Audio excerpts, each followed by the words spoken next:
And so we went to a couple of us went to this Korean barbecue spot Saturday night. I'm not even going to try to pronounce the name. I can't. It's literally 6 letters that don't make any sense to me, but it works for them. But dude, all you can eat like Korean barbecue. We get there, like everything's on the table, like kimchi, seaweed. They got this like salad out already. I'm like, oh boy, I'm like, this is going to be it. And this is a place where it's got the stone where you cook everything yourself. Like, I don't even know why we pay them. It's just like, you just bring me the food. Like, like you do all your own cooking and stuff. But dude, so I'd never been there before. My buddy recommended the spot. I was like, sure, man, you guys take control. And they just started ordering stuff. They're like, yeah, we need brisket. We need pulled pork spare rib. Oh my God, dude. All this food and the rice, the sauce. You've had Korean barbecue? Like you're a guy. Yeah. I'm officially a fan. Like this is something I'm going to start like seeking out like more regularly. Like this was, everything was insane. Even though you cooked it yourself, even like the flavoring and the food you cook yourself is insane. Like it was just like, yeah, there was this eggs. Like, I don't know. It wasn't like egg drop soup. They just called it egg soup, where I guess they crack an egg into like boiling water, and then it just like it soaks in and cooks this egg, dude. I don't even.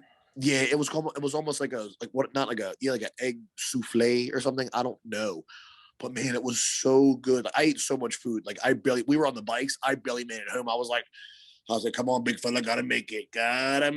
Like there was so much food to go around. So I'm assuming that's a thing. Like the Korean barbecue is mostly all you can eat. Is it all that like from what places you've been to? I went to, it wasn't all you could eat. Oh, okay. Price per item and yeah. So dude, that's on site. Like, you got all you could eat because I would have been ordering so much shit. 25 bones, all you can eat. That's real. That's a spot, boy.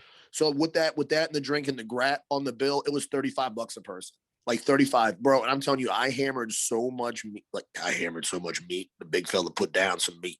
Like, dude, the brisket, spare rib. Then we got this marinated beef, like right towards the end. Oh, and I also tried, this was a new one for me, tripe. So basically intestine, like pig or cow intestine. The big fella's not for it. The big fella's not for intestines of other things. What was it, like rubbery, chewy? Like, oh, it was like chewing on a balloon. There's no chewing it. You're just like, it was like having gum in your mouth. It's not going anywhere. It's not breaking down. And I was like, so I guess I just swallow this.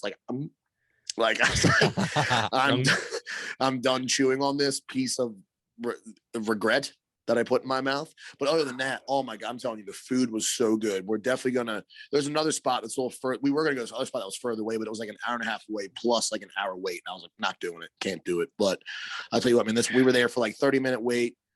Food was amazing. Company was good. It was good to get out and get a good meal. I hadn't had a meal like that, family style. It was nice. Just everything was on the table and you just went at it family style. I'm a big fan of family style, like serving things, just easier. Cause I'm the type of person who wants to order everything off the menu anyway. I'm like, yeah, fuck it. Get the 3 apps, get the 2 meals. We'll just split everything. Like I'm that type of person. I just want it all. Yeah. Like if you say something looks good, okay, it probably does. Get it. Like, let's just get it. Yeah. Like, why do we have to pick and choose? Like, come on, man. The world is our oyster. You don't do that with like Sammy's though, right? You don't get like a burger and cut it in half, right? So it depends on if there's like 2 burgers that I really, really want. But like generally, like a burger's a burger. A burger's ground beef at the end of the day. So that really like a burger is really not something I'm going to share. But I mean, always down to share a wing. Always down to share like an app. Whatever type of app we get, some sort of dip and chips. You ever shared pasta with someone? It could be weird. I have, yeah. Well, with my chick only. Like that's something I would share. Yeah. Okay, that. Yeah. With her, like, but that's something that me and her do because like we like to get 3 different things. Like we'll just do it. Like why not? When you're not gonna eat it, just take it home. There's few things that I will share, and there's some that like I won't eat someone else's yogurt if they've had a couple bites. Oh yeah, okay. Look, eat someone's soup. That's different. You're that's different. Yeah, because it's in the yeah. So that we're not sharing those types of things. We're sharing shareable meals. Something that could be shareable because I have a problem with it. Like when I get a meal.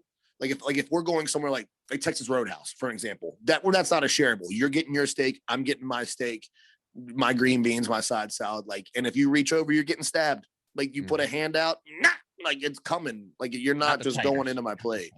Yeah, pardon. You should have. You had 2 sides. You should have. I just wanted to see what the green beans were like. You know what the green beans And are I like. They're think green extra beans. sides are only $2, so you should get out the extra then.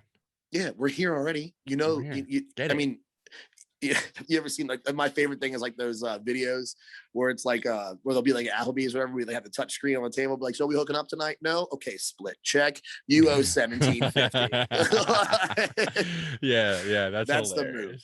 Yeah, that's the move. It's dope though. Me and my girl, we team the food. Like we, you know, we're it's dope. We split it all. You know, like we both hustle. You know what I mean? Like it's a good respect thing. I kind of like that dynamic in a relationship with food, because it's very like food is essential. You know what I mean? Like, so as to quote the guy who made Chick-fil-A, food is essential, therefore make it good. So it's like, yeah, man, I do too. It's just a fun little thing about food. But I think it's also, it builds too, because like my palate's different than hers, but like I like she's growing on the spicy stuff. You know me, I'm spicy. I will literally suffer. I will cry and then just eat 10 Tums and complain about how much I regret it. But really, I'm just so happy that it was delicious. You know what I mean? Like that's me. Like I will do it. And she's getting on board. Like she's like, I'll try it. And then she's like, too spicy, like too much. You know what I mean? Yeah. You know, so yeah, that's hilarious. So yeah, man, you gotta share it all. You gotta get down on the food. Gotta broaden the horizons. I'm really happy that she's not a picky eater, like that she's down for, you know, exploring like Bollywood. Like we love all types of food. Yeah. All right, cool. Well, this is gonna be a fun episode, bro. I'm pretty excited. Yeah, I'm rolling. I mean, I'm on a food high. I'm rolling right into this bad boy. When we had this food, I was like, I can't wait to talk about this food, this meal. This is gonna transpose right into a great episode. We got a good episode lined up. We got some hoppy. We got some happy talk. We got some hockey talk coming in for you guys. I got a couple other stories, and we have an awesome guest from BLADETECH Blades that are going to be joining us today. Anthony's going to be joining us, and he's going to talk about the company, break it down for us. And I'm hoping to learn a bunch from this pod. Like I'm really looking forward to talking to this guy and learn about the technology of the brand. So stay tuned for that, guys.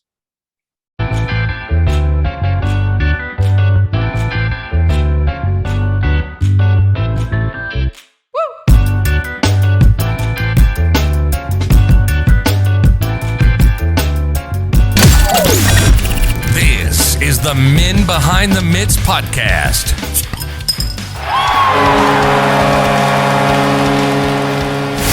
Hosted by Big J. And now, here's your favorite Buttes.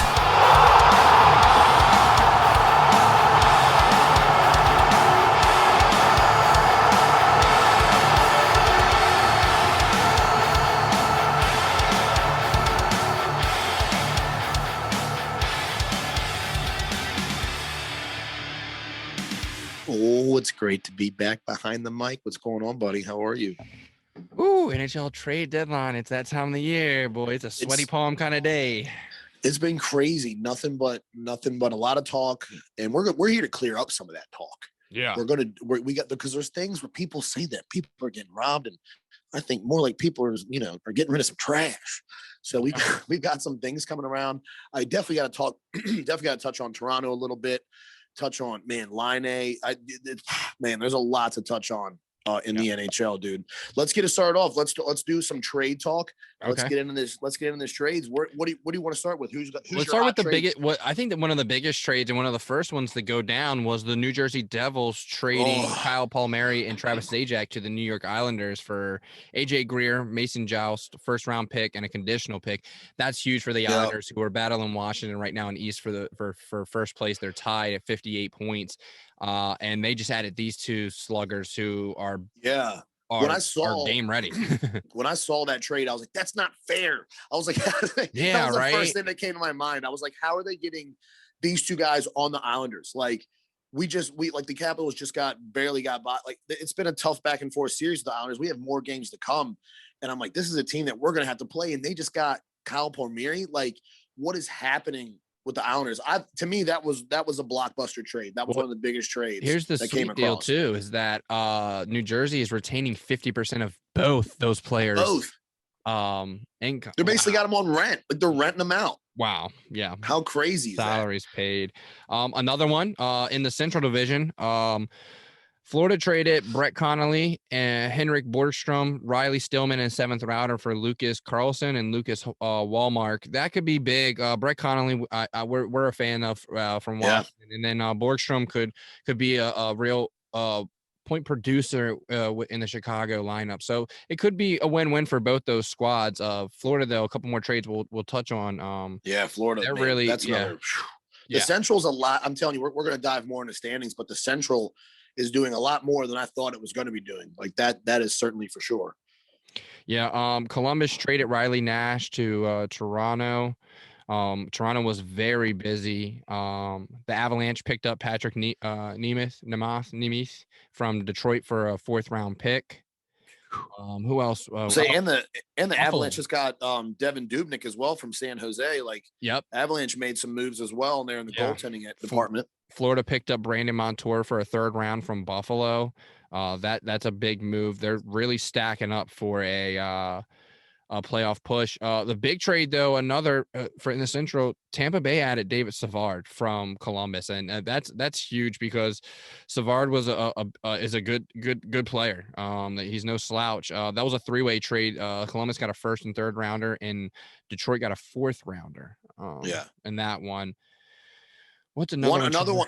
Go ahead. Another one that was a big one for me, man, was Toronto Maple Leafs getting Nick Foligno from the Blue Jackets, man. Like that was an incredible, like that's a push right there, man. Toronto, and it's cool because we talk about Toronto later on in the episode as well, man. But it's definitely Toronto's making a push. They're like this could be their year for sure, aren't they? Because their next trade I'm about to bring up, they traded for Calgary's David Riddick. Yeah, Campbell's already been a stud. Anderson's been a little sketchy in Toronto fans' minds. You bring in David Riddick, who is potentially going to play tonight. Tonight's Tuesday. Yeah, Toronto is pretty serious about making a push. The Caps made a trade as well. Jonas Siegenthaler going to New Jersey for a 21 3rd round pick. So, how do you feel?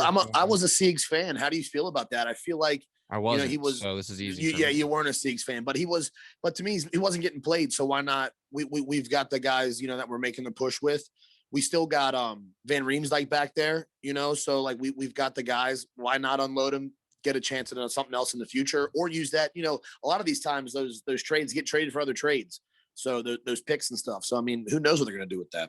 Yeah, another big trade though in the East, making it real tight for Washington is Boston picking up Taylor Hall and Curtis Lazar from Lazar Buffalo too for a 2nd rounder and Anders Bork.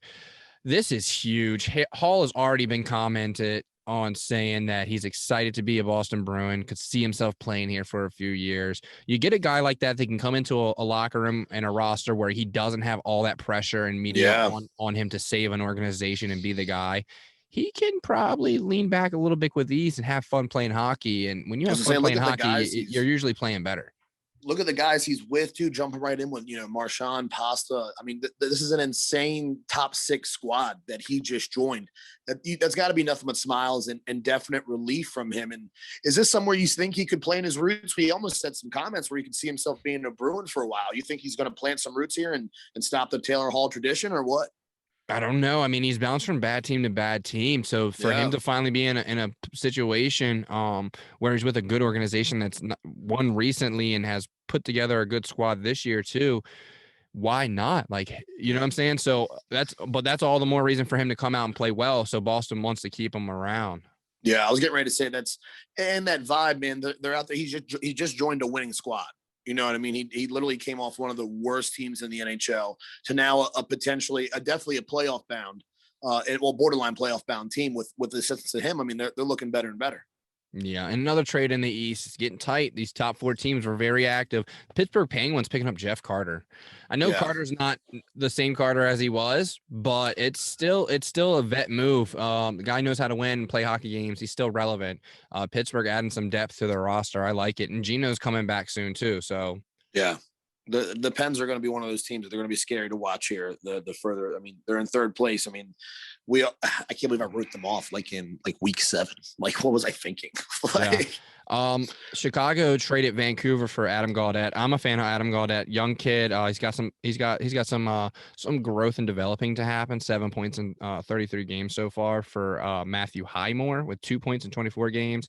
I think Chicago wins this one. Adam Gaudette, I think he's going to be a real stud. Anyone that goes and plays with Patrick Kane just instantly, gets so much better. Yeah, you ain't lying. So we'll see what happens there with them. Our Avalanche also picking up Carl Soderberg from Chicago for Josh Dickinson and Ryder Rolston. So the Avalanche are also very, very heavy. But back to the Central real quick. We were talking about how much depth they were adding. They picked up Sam Bennett from Calgary. Bennett is a stud in my eyes. I always enjoyed watching him. He was in a tough market in Calgary, obviously. So going to Florida, that's huge. Definitely Florida putting on some guys like that. They're looking to make a push as well, man. Florida's been scary this year. Exactly. Yep. The other ones are kind of good. Jordy Benton is going to Winnipeg. Madison Bowie leaving Chicago, going to Vancouver. But most interesting, I want to talk about the Caps. Yeah, man, we've got a couple trades here on the Caps. First, I feel like we skipped over this one on one of our live segments that we did, but we got to touch on this. The Capital, Michael Raffle, man. This guy's he's a bottom six. Anything he can play center, he can play, he's a winger, and Laviette commented on adding him to the squad that we need some depth at center, and this might be a guy that can help out with that. So I mean, looking forward to getting him. He coming off the Flyers. I believe he's got 8 points on the season, 5 assists, 3 goals. So I mean, he's definitely going to be an addition. I don't know if he'll be thrown right into the lineup. I know he's going through, today's Tuesday, so he's going through COVID. I think he's got a couple days. He's also coming off some stuff with Philly, an injury or something like that. An injury. Out a few games, so they're expecting him to play, but they're not rushing him back. Correct. Per Laviette. And this is why they're not rushing him back, because this blockbuster trade. Break it down for us, Silk. The next one for the Washington Capitals is Jakub Vrana and Richard Panik, a first-round pick and a second-round pick to Detroit for Anthony Mantha. All right. So look, I'm going to give you guys my first reaction when we saw this. I was like, what did we just do? And Stevie Y looks like a god. Everyone's praising Stevie Y. And then it took me a little bit of time to collect my thoughts. What did you think? What was your reaction right off? My first reaction, my first reaction was, I started texting you guys. I was like, "This sucks. I miss Verona, but we are getting a stud." And you guys were all like, "We gave away the whole fucking team." I was like, "I get it." But listen, we just got a Tom Wilson-esque size and physicality style player who also can score. This is the second best player right now. 11 goals, 21 points. I was like, this guy, this could be big for us. He's more physical than Verona, and Verona's been shaky and getting it, staring down the head coach after you score. Like, act like a professional. Don't throw a temper. Yeah, no joke. Go on. Once we got in here and we got talking about it, I was like, you know what? And you brought up a great point as well, is that, we really didn't get rid of Richard Panik. We made them take him, because we just had him on waivers no more than a week ago. We dumped him on waivers and that allowed us to clear $1 million. And then we stuck him to Verona like a fucking pimple and said, "You're going with him, bud." So the picks is the biggest thing. If the Caps go deep, maybe that first pick is a late pick, and then therefore it's kind of a second rounder, and that second rounder's late and it's maybe a third rounder, but who knows, right? And then they could be traded too, like you said. But the Caps, we've gotten some good trades, and the next year's draft, which we're going to be talking about later this year in one of our episodes, is full of talent. The drafts are getting better and better as far as talent pools. So giving away drafts, it means more nowadays. Yeah, you're not kidding. I did it again. I was trying to pull up I did it again. It's me. Oh, sorry. No. Yeah, luckily that was closed. It was just the NHL app. Dude, it did this to me yesterday. I don't know why the app is treating me so bad. I was trying to pull up Mantha's points. I don't know if you can probably do it for me. For this year? Basically, yeah. But this year's 20. He has 21 points this year. Yeah. So what we're getting as well is we're getting a top 6 forward. We trade away a bottom 6 forward, and a guy that we were riding pine. We had to send him down to calm down. Laviette and Brian McLaughlin both commented on. You could see the frustration, on Verona, whether it was just coaching demands or, if he wasn't clicking, because this is a squad that's having fun. So, if you're not having fun with the squad, maybe the fit isn't right, I don't foresee any extreme pressure that was placed on Vrana. Just, he's got the ability, like we talked about him too, man. His legs, his development over the last 2 years has been big. But this is the thing. If he was having a slump here, what's he going to do in Detroit? This is he just got traded to a losing franchise. And this is something that I was kind of like a backhand slap to me. It's, Stevie Y, we got him, Everyone's saying that this is the Capitals got the worst trade of the season. I've seen a lot of that, but like you said, we dump players. Yeah, the picks are one thing, but look, man, we also trade away an unknowing player at the moment. Vrana. We sometimes we do this and it's okay, and then sometimes we do this and it doesn't work out. Like Burakovsky, guys like that excel. We won't talk about the Forsberg. We won't go there. We can't go there, but this stuff happens, and not all of them are, we should have held on to him. Maybe this is one that we had to let go. And I'm okay thinking that, because especially going to the team he's at now, he is a top 6 forward.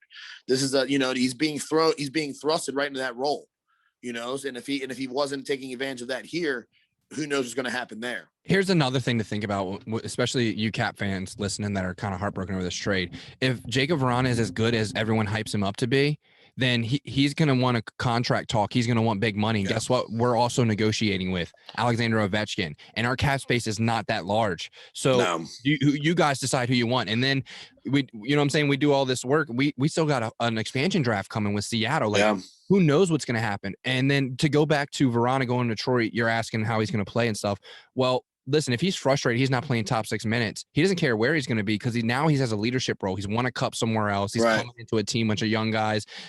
Even their captain Dylan Larkin hasn't won a cup. So he has some responsibility now as far as leadership coming in that and leading by example. So he can have that wishy-washy stance. And I think with the pressure on him of, hey man, come on, you're our guy now. Maybe he does start excelling and producing consistently. So I think it could be win-win for everyone. Obviously you want to see Vrana do well, leave, absolutely won a cup with us in 18. But Anthony Mantha is no slouch. His career so far, he's got 194 points in 300 games. So listen, this is win-win. I think, honestly, I don't think anyone got other than potentially. There's talks. We talked to a Detroit fan, Mike. We're gonna bring him on for Epi too. And he was saying that Mantha has a tendency to. It almost sounds very similar to Vrana. The guy has some skill, and then sometimes his controller dies on the ice. Right. So, if that tendencies happen here, that could be bad. But we already talked about it on the live, and this morning's skate with the boys, he was gassed up. He had a jump. He was smiling ear to ear. Even the boys were loving him, typing him up. So the vibes are good already. That's for sure. Already talking about scoring his first goal. He made this morning skate today, so he's playing tonight. Yeah, we'll see. We're gonna see. I do want to touch on this. We talked about this in our group chat. Sean sent over this great stat, and it's one of my favorite ones. It's the Stanley Cup Capitals team, the breakdown of who we have left. And basically right here, guys, I just want to read this tweet out. Less than 3 years removed from their Stanley Cup winning lineup, only 9 of the 20 skaters who dressed for the Washington Capitals remain on the team. And Vrana was the first top 6 forward to be removed. So our top line for, if you guys can recall, for the Stanley Cup final team was Alexander Ovechkin, Kuznetsov, and Willie, Vrana, Backstrom, Oshie, Burakovsky, Eller, Conley, Stevenson, Beagle, Smith Pelly. Man, I just started smiling so hard reading that roster, man. Like we just talked about DSP the other day. What a great contributor. Like he contributed so much to the team. So much to the team, man. He really came on at the right times. It's incredible just to read these guys' names and to look at our defensive pairings like Orlov, Niskanen, Kempney, Carlson, Orpik, and Juice. All like it's crazy to even think about that. Like all we have left from that squad is Orlov, Carlson, and I mean Kempney's injured. We're hoping he's making a return. He's on the ice, but 3 out of that, and then neither goaltender. And both of these goaltenders went on to some pretty solid teams. That being Brandon Holtby and Philip Grubauer. Man, the 2018 Cap squad was it, dude. That was a solid squad. Well, some of those guys, aren't even playing anymore. And I think a lot of people have to remember that It's timing too. These guys are piecing together at the right moment when all this happens, and guys that are just playing roles. Not everybody's on that team to be a goal scorer, so therefore they're not going to be there as long as the guys that are putting up the points, you know. So to see that our top 6 though has stayed together so long, that's a good look for Washington. That's why we've stayed competitive. And I don't think removing Verona is a bad. Listen, it's a personal thing too. I like his style of play. Yeah, you know what I'm saying. We love that fast with the shot, the finesse. We love that. So you know that's there, but I don't think we've lost, man. If Monza is what everyone says he could be, let's hope. One big. Yeah, I was gonna say let's hope, because that'd be the only way we would truly lose, if it was just a fucking little bottle rocket. Or maybe he's some bait, and we get to hold on to Oshie come the expansion draft. Like, man. I'm so glad you touched on that, because I've had that thought and I had totally forgotten about it. Like I talked to Denham about it, and I was like, man, this could protect us as well, because now we have someone else that's going to be available. You know, I mean, obviously you'd want to go for Oshbabe if he was there, but who knows what the timing could be. Like you said, it comes down to a lot with timing in these guys and their careers and getting on these teams that make a big difference. Yep. Completely agree. All right. You want to dive into the divisions real quick, and we can wrap this up for this interview we got? Yeah, absolutely, man. We're definitely excited for this one. So let's hit these divisions real quick, guys. Go on ahead and you want to get started off in the Central? Yeah, let's start with the Central, because that joint is popping. It's scary. It's been going back and forth, bro. These top 3 teams of Carolina, Florida, and Tampa Bay, who all other than Carolina, they didn't make too many moves, but they don't need to. We've seen them in the last few years. They have a young, solid roster. But the other 2 were very active on trade day. Tampa is leading right now with 58 points. They're tied in first with Carolina. That's scary, because in third or second is Florida with 56. That's how tight it is in Central, and all those teams are playing really good hockey. Yeah, man. What is it? The top 5 teams in the whole league, or 3 of the top 5 from the Central right now. I mean, it's a scary division. They're definitely going to be doing some work, and it's going to be something to watch out for, especially with the way they're bouncing around and this trade deadline. We got a lot of development to watch with these guys, I feel like. Yeah. But still battling on that line. The 4th spot was Nashville at 47, and right under them, lo and behold, Chicago with 45. They're 2 away. They just made some moves that could potentially be huge for their team. I don't know. We'll see what happens there. The real question is in 6, Dallas. What's going on? Tyler Seguin is supposedly, fingers crossed, maybe could make an appearance for the season's over. If they can make a push for the playoffs and they get Sags back, that could be fucking huge. And there's still a couple games back. You know, they're here at 40. That, you know, most guys are playing 42, 43 games, so they're a couple games back. They do have time, a little bit of time, a little bonus time to squeeze out a couple more dubs here. Not many, because when we look at the top teams, though, Tampa Bay and Carolina both with 41. They've only got 1 game ahead of Dallas, and that just lets you know where they're at. That's completely different teams right there. 7th place is the Columbus Blue Jackets with 39, and Columbus is a shit show right now. Foligno just shipped out to Toronto. He knows they're not winning a cup. He wants to win one before the career's over. Ain't mad. Yeah. Put in a long captaincy there. Shout outs to him, but man, this Patrick Laine situation, he put 2 up the other night, but sometimes listen, I never watched him a lot in Winnipeg, and I haven't watched him a lot in Columbus. It's just the markets he's in. I watch him when I can, obviously, you know, but he never looks like he's having fun. Yeah, I don't know if it's like just, I don't know. Is that just who he is? Like, he has one of those faces, like, you know? Yeah, just maybe that's him chilling. I mean, this is me happy. He looks angry. This is me sad. Yeah. Who knows? But I tell you what, that highlight goal the other night, man, he gassed it all the way around.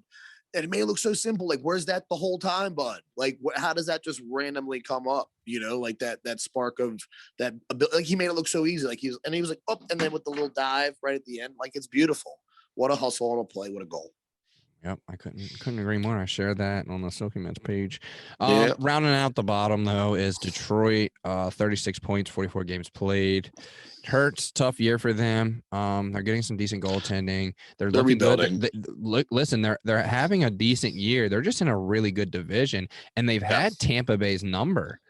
a few games. So Detroit definitely has some potential. They're, like you said, they're rebuilding. So big things to come there. They're no Buffalo, that's for sure. They definitely have a way higher percentage, especially adding now Jacob Verron to the roster, of making some waves next year than anyone. Definitely. All right, we want to go to the north. Let's hit the west, then north and east. The West, yeah, we got to touch on Colorado, man. 62 points on the season. What is going on out there? This is the squad for me. This is the squad that we were talking about in the beginning of the season that has an opportunity to win the cup, and this is why.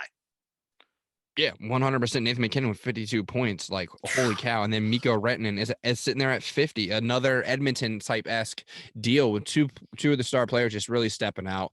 The addition of Kadri and Burakovsky, Grubauer, all these guys coming. I was going to say Gruby. The last 2-3 years. Goals against for Gruby's 2.00. Like this is insane in a goal in a league where the average goals per game is like what, over 5? Right now, like that's insane. Came up in the Hershey system, just like all the greats we've seen come out of Washington.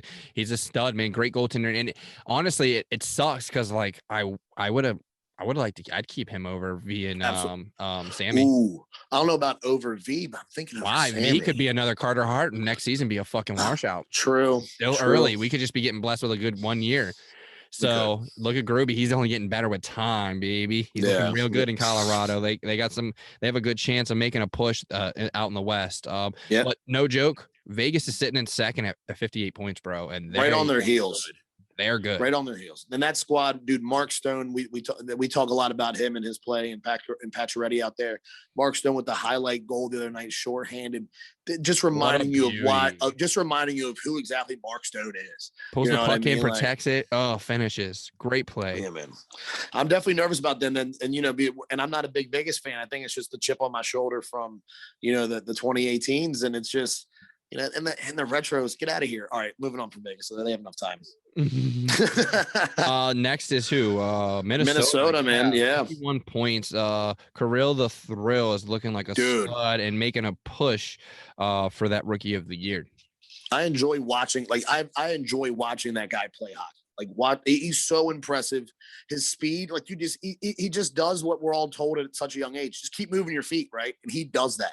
Like he moves your feet. It's McDavid-esque that just how he keeps moving, creates his own space, and then these guys get caught in a whirlwind chasing him around, and then someone's open. If it's not him, it's somebody else. 34 points on the season with 18 goals and leading the team with 16 goals leading the team and then 18 assists. But they got all their youth firing, bro. Their top 3-point producers. In second at 25 is Kevin Fiala, young stud. Yeah. Then third, USA fucking stud, Team USA stud, Jordan Greenway. Yeah. I'm a big fan of Jordan Greenway. 24 points right now on the season, leading the team in assists with 19. Yeah. Unreal, bro. They're getting some great goaltending too out of Talbot and Kakuninen. Yeah. Kakuninen, you got it. I know it's crazy to see Cam Talbot out there. There's just certain people, when you say their name, you just picture them in a Pens jersey. That's because you don't dislike the Pens. I don't know. When you just hear names, it's like flashbacks.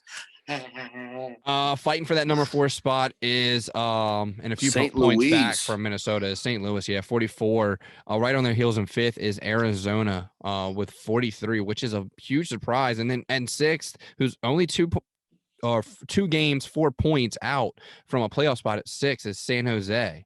And then number 7, the Kings at 38. They're still in the fight. I think they can make a push. They're still close enough. The other night, they put up a good game against LA. Las Vegas, but Vegas getting the W, but they looked good.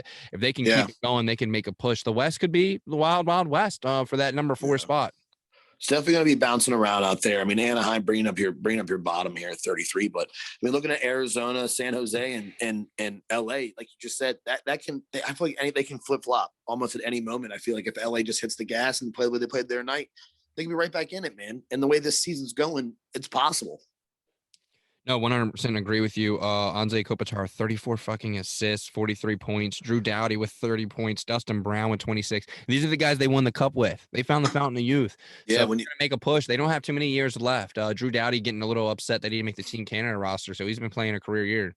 Yeah, no joke. I was going to say, when you hear those names and then see them down in seventh, you're like, what's going on here? But these guys, like, it's kind of like what we were talking about in Philly too. These guys, these names are getting a little older. It's just, it's crazy to have that, to look at that JBR, scenario. Giroux, Voracek, They're now third Couturier. line. These guys are getting old, bud. Yeah, that was their top line. We were just talking about this. That was their top line, and now it's their third line. Like, it just is what it is. Let's jump to the North, man. We do talk about Toronto. We do talk about Toronto a little bit in this in our interview lined up with you guys, because Anthony is a Toronto fan. But Silk, you're an Austin Matthews fan. This guy is unstoppable. 32 goals. Is he still at 32? Has he gone to 33 yet? He's at 32 goals. And the crazy part is he's at 53 points for the season. But right under him, tied with him, is Mitch Marner. These guys are playing amazing hockey right now. No one's touching Matthews for the Rocket. I'm sorry. I just got to say it now. Mikko Rantanen is the closest thing at 25, and then Connor McDavid at 23. But Austin Matthews he's just scoring it well. He's got the touch. He's getting them any which way how he can. Dangling, backhand, forehand, the snipe. It doesn't matter. This guy's on fire right now, and I'm loving it. I'm loving watching it. Not only him, but like you said, Mitch Marner's firing all cylinders. Tavares, one hell of a captain, firing on all cylinders. Zach Hyman, Nylander, Morgan Riley with 29 points on the season. Like, this is a squad that could actually do it, man. Like, we talk about this, we break it down a little bit. Jack Campbell, I mean, this guy coming into Toronto, 11-1, took these guys on a 10-game win streak. Like, this team is buying in, and you can see the vibes. Goals against is 1.98 with Campbell, bro. Real. And then they just added Riddick. Like, well, I was saying, that's unreal. Yeah. Hyman also coming in on the goals with 14, and then Marner with 14 too. Dude, this is it feels like it. It feels like it with the moves they made for Jumbo Joe, getting Foligno. They're bringing in these guys. Oh my God, I forgot they added Foligno. Jeez, that's not even fair. Yep. That's not even fair. It's Toronto is gonna burn. They're gonna. It's not gonna be a good look if they go out first round. I certainly hope not, dude. Bringing in second though, we got Winnipeg. I mean, this was a team I wasn't expecting to have the season that they are, man. Let me tell you, for bringing up second place with 53 points, I was not expecting that. Yeah, Connor though is tearing it up with 19 goals. And then Eller, Mark Schiffley. I mean, Ehlers, like you were saying, I'm sorry to cut you off, Nicola Ehlers, 42 points on the season. 42 points, yeah, unreal. So they've looked good. Hellebuck is a great goaltender. I've always been a fan of Hellebuck. Winnipeg making that push, but they've got some teams on their tail. Yeah, definitely, and them being the Edmonton Oilers and the Montreal Canadiens, man, they're chasing them down right here. Edmonton at 52 points, Montreal at 45, and Edmonton. I mean, we talk a lot about Connor McDavid. I mean, this guy is just constantly on it. 69 points. He's got to be league MVP this year, bro. I feel like he shouldn't score anymore for that, and he shouldn't do anything else. And then they're not going to win any games. I know, but just leave it at 69. He's good. Draisaitl was 61. Like, both these guys these guys going to hit 20 point? 20? I mean, 80. Can they put up another 20? You think, and hit 80 in a short season? I think it's possible. I think they can do it. Scary. It's so crazy the fall off between Draisaitl at 61 and Tyson Barrie at 35. It's like, yeah, Tyson Barrie. Most of those are assists, though. He has 30 assists on the season. So yeah, Edmonton can make a push. They literally just have to be top four, and then it's the playoffs, and it doesn't matter. You just got to beat the same team, right? Best of 7, right? So if they can make the playoffs, I think they have a good opportunity with Connor McDavid if he can stay healthy and keep playing the way he is. I agree. I can't agree more than that. And then coming up right behind them, Calgary battling in 5th, right on that line with 37 points, and Vancouver with 35 points right behind him. And it almost seems crazy. I mean, with Calgary at 37 points and Montreal at 45, and Montreal with way less games played. Do you? I don't really see a bubble option too much in the North right here. I think we might almost be set. Yeah, maybe. We have to remember though, Vancouver hasn't played hockey in 11 days. Oh wow, I forgot about the COVID. Yeah, so they just started practicing. So they got a lot of hockey to play in a short amount of time. And this could be good or bad. They could get burnt out real quick. Or if, let's say, this is perfect rest, Pettersson could come back from his injury. The boys get going early and go through this battle together, getting ready for the playoffs, and could go into the playoffs hot and really make up some points if they get streaky. So we'll see what happens. But not playing that amount of time, it didn't work. and Dallas's favor because Yeah. they're struggling. But Carolina, obviously, one of the teams that did have a bunch of COVID breaks, and they're playing great hockey. So we'll see what happens here, but we got to keep that in the back of your minds. They got a lot of games to make up. I definitely agree with that. And rounding out the North Division, there is Ottawa down here at 32 points. Fun It's to a watch. really, Love watching I was them. going to say it's a tough. I hate seeing that for Stutzel and Kachuk, man. I enjoy watching those guys. It's a fun team to watch, but They have a lot of young talent. Mm-hmm. Yeah, I feel like just give them a little bit of time. They're getting all the pieces of the puzzle put together, and you can tell where the bonds are forming on this team, and it's going to happen. Success is going to come to that organization. Yeah, with them having so many young guys going through this rebuild together, their bond is only gonna get stronger, and they're playing great hockey when they're just not consistent. I mean, they've had Toronto's number, they've put up big numbers against teams, but the North is just kind of soft. It really is. And that's what it's going to be a big tell. Like we said, it's going to be a big tell when Toronto gets in the mix with the East and the Central, and it's going to be a different game for them, I feel like. Yeah. Yep. Who knows what would be happening with these players as far as confidence and points and et cetera if they were playing against rivals like Boston and Washington. Right. And speaking of Washington, jumping over to the East, a monumental East, the beast in the East. Washington Capitals are sitting in first place currently, tied with the New York Islanders at 58 points. We talked a lot about the Capitals with these new trade requirements and what's going on here. I mean, look at Nicky here leading the points for the team, guys. 42 points. Ovi coming in at 37. Ovi making a push over 20 goals this season. We got to keep these guys firing, keep pucks on them, and I feel like if they just keep supporting V and Samsonov back there, we got to get our defense step up, and I think we got some good vibes for this team. Yeah, 100% agree with you. We have some great players starting to play great hockey. Oshie's come on as of late, 14 goals so far in the season. Nicky, a great pass man, has put up 13 so far. Yeah. So if you can keep him going. The addition of Mantha is huge. We're expecting big things from him. Like we mentioned before, we're recording. It's Tuesday. This will release Thursday. So standings and things could change by then. We could hate the guy by Thursday. We'll see what happens tonight. But, Willie's playing great hockey. Sheary and Sprong look great. The fact that Panik is gone now and Verana, those were kind of same style plays for Sprong. So I think this opens it up for Spronger. Not expecting him to fill the shoes of Verana, but I think he could. Definitely get in the mix. Yeah, definitely. And then we have the best fourth line in hockey, the HDH, Hagelin, Hathaway, and Dowd. Hagelin putting up 14 or 12 goals so far this season. So that's huge.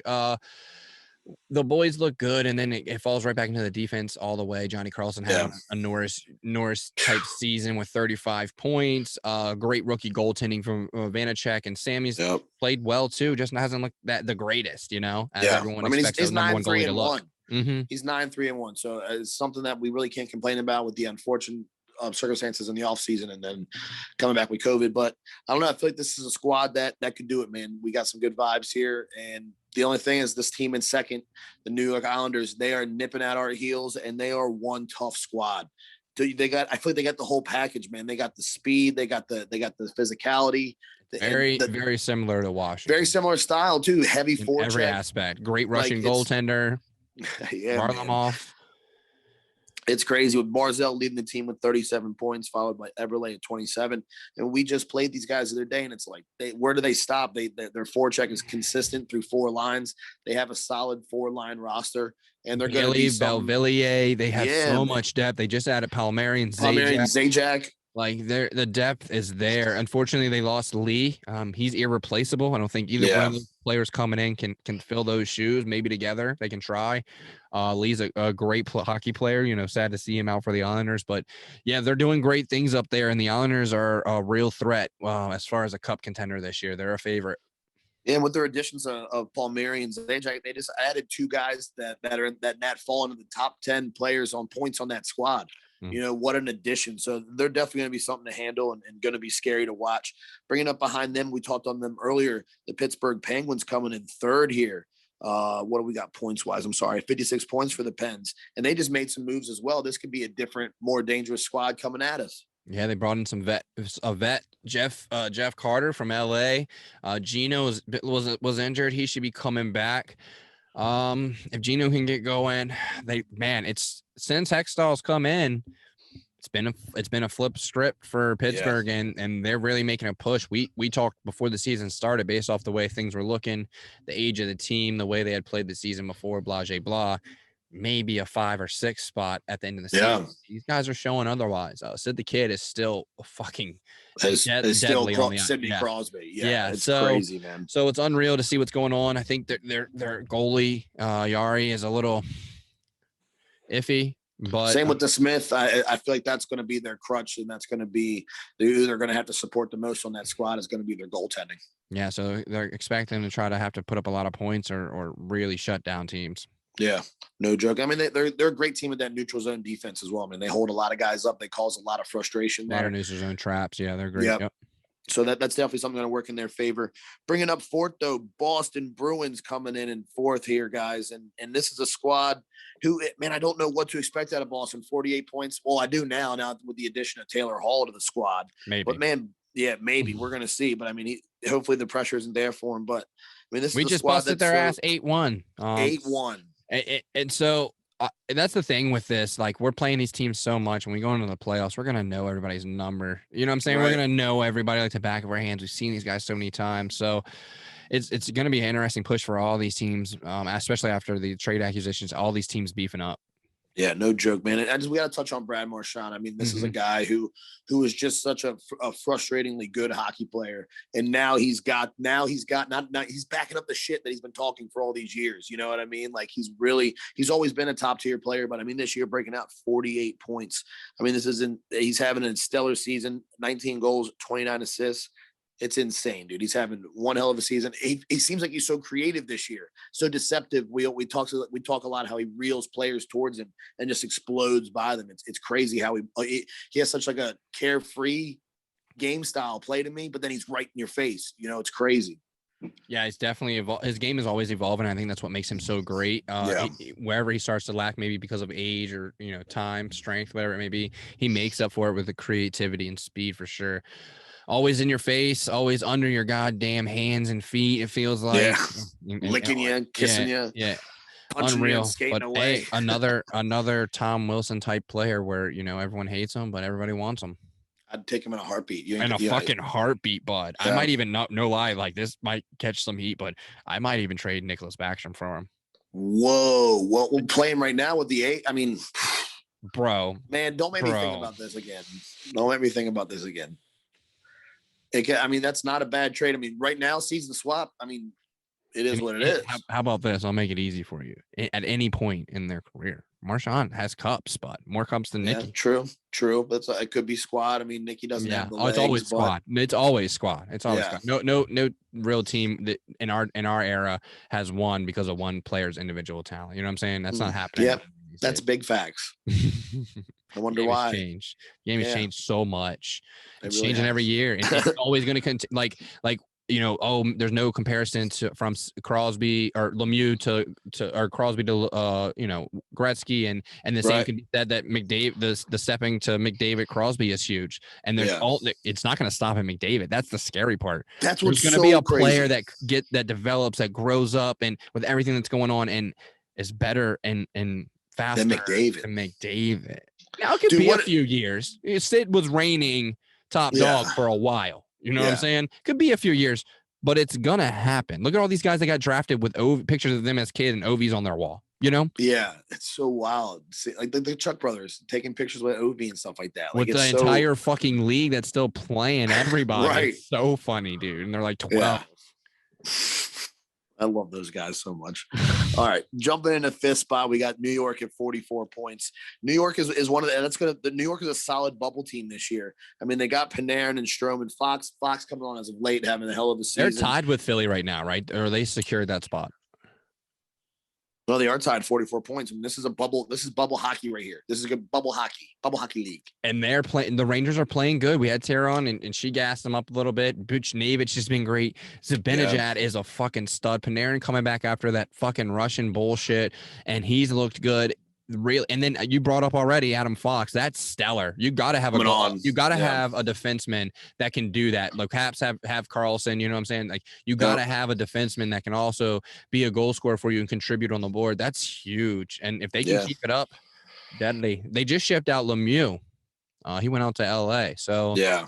Capo Caco, though, and Lafreniere, I have not been impressed with. And if they could get those two guys going too, then it's a I think different story. It'll come for them. It'll come for them. And then also the only thing I see I don't even want to call it a weakness, but something that could be suspect on the Rangers roster is Sherskinen and Kincaid. They're goaltending back there. I mean, sometimes they got great games and sometimes they don't. I don't know whether to blame that on the defense or them. It could be a mismatch to be flapping. Yeah, I wouldn't be surprised if the Rangers maybe make a play for a different goalie, depending on how the season plays out. Maybe even somebody like Holtby or something. Right. Because we know Holtby's not exactly happy where he is. We've kind of seen that. We think he's going to Seattle, but we'll see what happens. Yeah, that's why we definitely think it's going to happen. And as you just said, the Rangers are tied with Philly. And that's a team as well, man, that we can't be a slouch on. We talk about Couturier, Kevin Hayes, like these guys, like that's a solid squad over there in Philly. Yeah, we were just had our Instagram live epi for the Philly game tonight. We were going down the roster. We were mentioning it's kind of crazy to see that these guys are aging out and they haven't been able to seal the deal. They've had some playoff runs, but Giroux, JVR, Couturier, Voracek, all these guys are on the back ends of their careers almost. And those guys you just said are leading the team in points. Like those guys, that's a third line, other than Couturier right there. You got Giroux and Voracek on their third line. They're leading the squad with points. I mean, they definitely got the veteran-esque side to them. But, how much time is left for that squad right there? Yeah, and they got to get guys like Nolan Patrick going, bud. Like that's a draft pick that's supposed to be producing, and I think isn't producing to the highest capability that they expected. So those are things that can kill a team. Yeah, definitely. And I think something else can kill the team as well, as we talked about them earlier. Goaltenders, Carter Hart and Brian Elliott. And they're bringing in, was that Adam Lyon, I think? Alex Lyon, I'm sorry. And, it's these guys that they really, Carter Hart has not been dependable once this season. He's tough break for the kid in his sophomore year. Brian Elliott hanging in there the best he can. I mean, he's 11-5-1.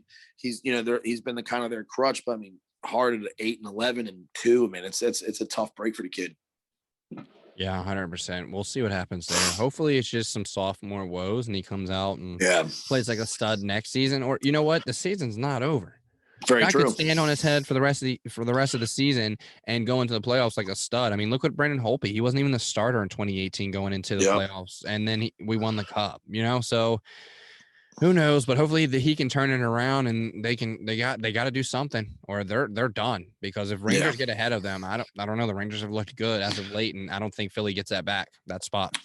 I agree, man. And rounding out the bottom of the East, we got the New Jersey Devils and the Buffalo Sabres. We got to touch on something I saw on Instagram the other day. PK got that laceration on his thigh.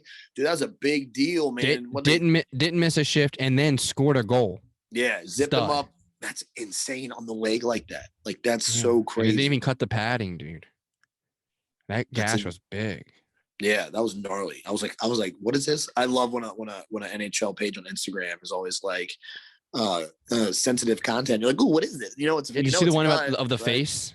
Oh, the right there. Oh my goodness. That was Dallas, I believe. Yeah, that thing had its own mouth, bro.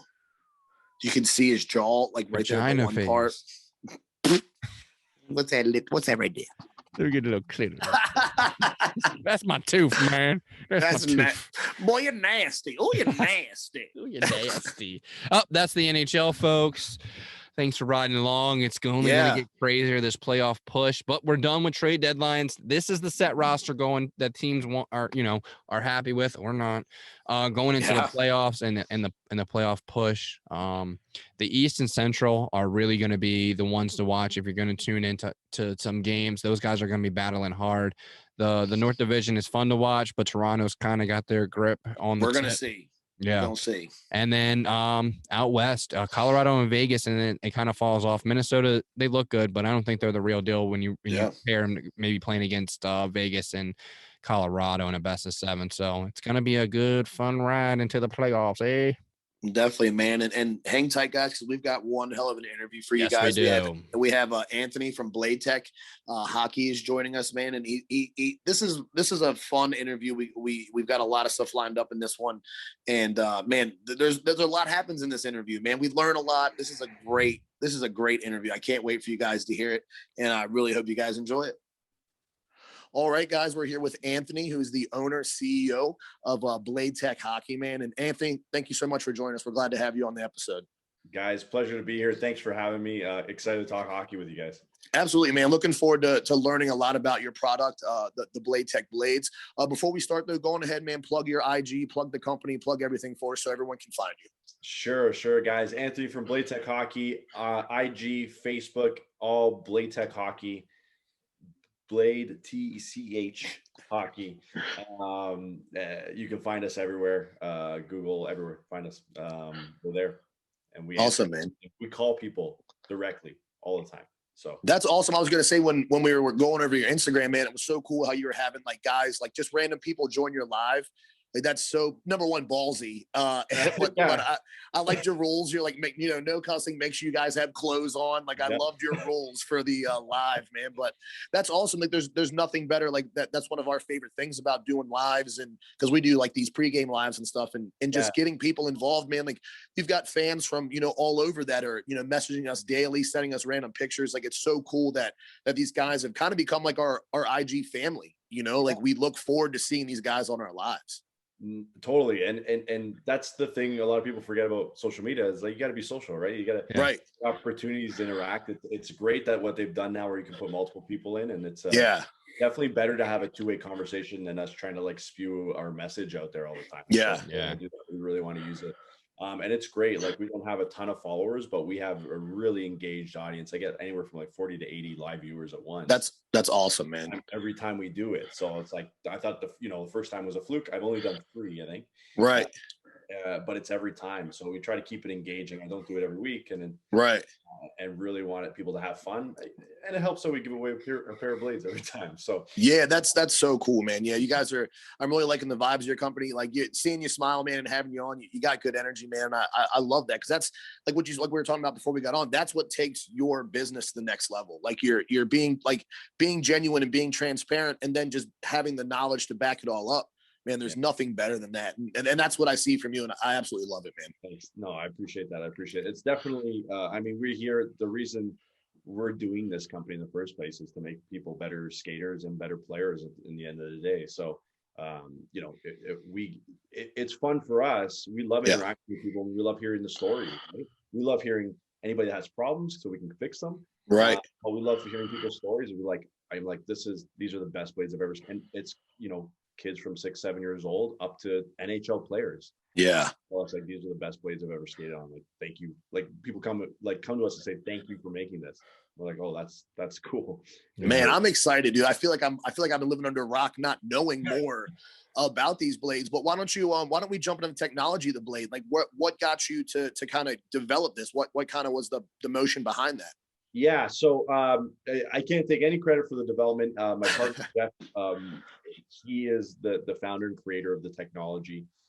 We have a patent for that technology, which is basically motion of a blade in the front third to give health and performance benefits. Like that's our patent, and that's our technology. So he started a 4th-year engineering project at university, and he created basically a spring-loaded holder. Okay. It's really cool. So if you use it on you fasten put a metal spring into the holder, fasten the blade on there, and so it motion from the top. And he looked at technologies like what happened in speed skating, for example, when the clap skate was introduced. I believe it was late 90s, early 2000s. Literally the first Olympics that it was allowed. Every single long speed track record at every distance was broken. Every single one. Wow. And that is literally, now you've got technology in the skate that's working. Right. So he took that idea, seen what's developed, with sticks in the stick industry, went from wood into composite to everything that we have now with flexing whip, and guys, everybody can shoot 90 to 100 miles per hour now. Yeah. There used to be one guy in the world who could do that, basically. Right. So it just all these development of technology, but no one had really looked at the relationship between blades and holders. Right. The biggest development there was a quick release holder, which is now standard. Yeah, that's what I was going to say, which is yeah, exactly. But no one looked at the relationship. It was like, well, can we do something here that helps performance? And actually, it was created with the idea of cushioning impact on knees, so from the health benefit. Big fan here. Big fan of that. That makes sense. That makes perfect And sense. we get guys, so we've got NHL officials, for example, that love using our blades because we've got guys, they're on the ice, some of their career span 20 years. Yeah, they're on the ice the whole time as well. Like some people forget that. Like they don't get to sit down. They don't get a rest. And they skate almost just as hard as the players do. They got to be there to make sure they're overseeing everything. So absolutely. These guys are professionals. Like their abilities and stuff, and they have to keep that up. So these guys are in the latest stages of their career. Some of the guys, we've got an official who has to scope his knee every 6 months because he's got nothing there. Like, so all his cartilage and stuff is gone. So just to maintain, so if we can extend these guys' careers for a couple of years, I mean, it's work, right? Like it's a big deal for them. So that was the original idea, and we kind of shown that it reduces pressure by up to 20% on the joints. So your knees, your hips, it's absorbing less when your foot strikes the ice. Yeah, I don't want to cut you off, but for you guys who listen that that aren't active skaters and stuff like that.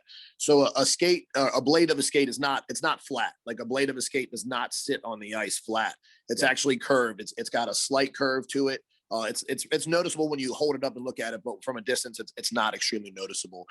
So basically, there's a small rock on it, and there's multiple parts to an edge. There's 8 sides. There's 8 edges on your blades, which is I'm learning more how to. And I'm 32, been skating since I was 4 years old, and I'm still learning how to properly use different edges. Like I'm still working on that. So I just wanted to clarify that for those of you guys who are kind of like, what the hell are they talking about? But this is to me, man, this is a big deal. Like I said, I feel like I was living under a rock because from the motion of the technology that you guys created, it like you said, the impact seems less, the ability to cross over seems more. I'm definitely liking where that's headed. Yeah, absolutely. And we'll definitely have to get you some to try for sure. So you can awesome. Yeah, looking forward to that. Talking about you gotta feel it for yourself. So it definitely helps with the knees and cushions the impact because the blade is, again, for those of you who's not looking or haven't seen the technology, the front part of the blade is flexible and it flexes up into the holder a couple of millimeters. So it reduces the impact as soon as the foot strikes the ice. Right. And it stores that energy. And what it does, it takes now vertical energy and it stores it. And then as you push off with your skate, it gives that energy back to you by flexing back. Yeah. So it actually takes vertical energy and transfers it to the horizontal plane, which helps you move forward. Yeah. Wow. Or back, if you're skating backwards, it's the same thing. You always push off with your toe at the end. Right. So that toe kick and power skating coaches and stuff, they know they teach that you have to kick that toe at the end. You get all your power from right in that moment. Yep. So we've just enhanced that with everything that we do. So back to the story. Jeff took this. Yeah.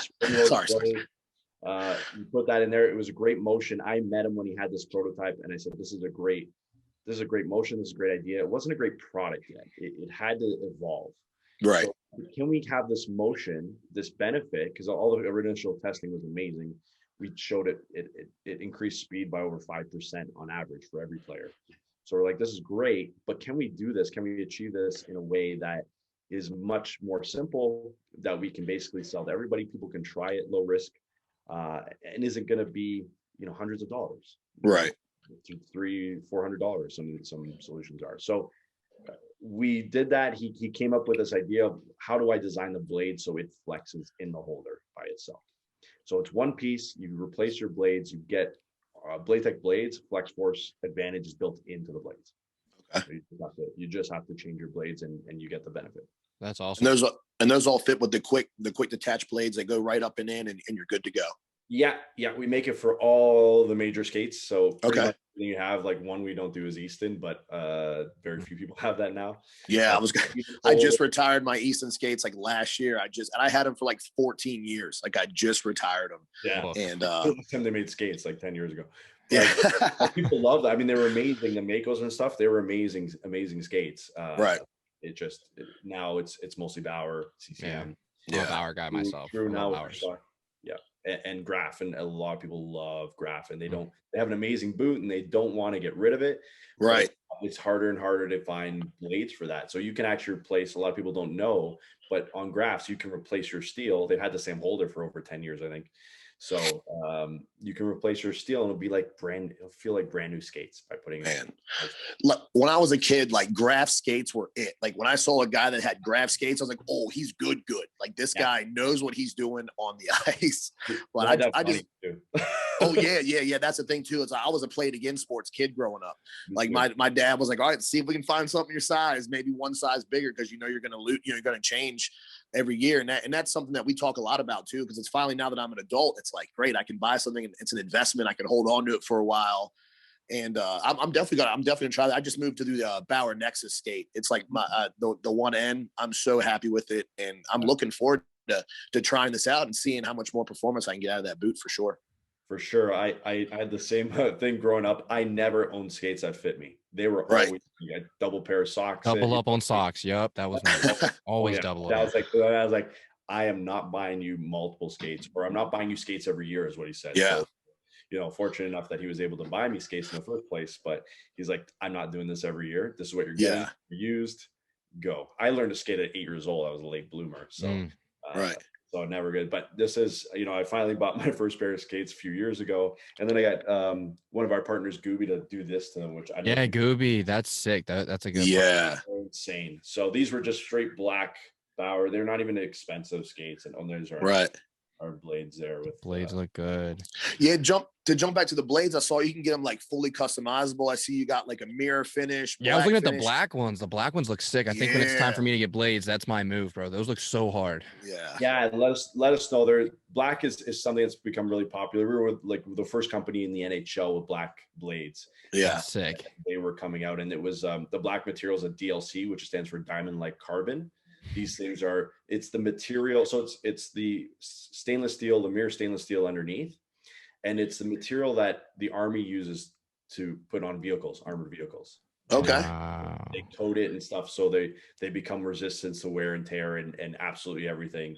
And so if they have like bulletproof doors and stuff, this is the material coated as well on top That's of that. Awesome. So diamond like carbon, which means it's not diamond, but it's diamond like carbon. It's really, really hard. So it coats your edges. So two things coatings do. Number one, it coats your edges. If you look at a microscopic level, there's like little imperfections, little like holes. Right. That creates more friction. So your glide isn't as good with. So it's almost like porous then. So you can almost see like little pores in it then. Yeah, but like at a microscopic level, like right. You're not going to see it, but it's there. They exist. So coating does one thing; it fills all that. So really, really nice smooth edge, and then it protects it, so it's going to last a lot longer. So if it nicks, dents, like you hit boards, you hit other skates, you hit sticks, you hit the puck, you hit everything with your blade. Right. It's going to help protect. You're going to be less likely to lose an edge, or less likely. It that's nice. It's not impervious to that. Right. It's still stainless steel. It's still stuff that's workable, but it's just a much better performance and durability with coated steel. Right. Is there anything special as far as like sharpening these blades? Like, is there something you recommend traditional over the new V? Because the V is something that I just learned about like 3 years ago, I think. So is there a way you recommend to go with that?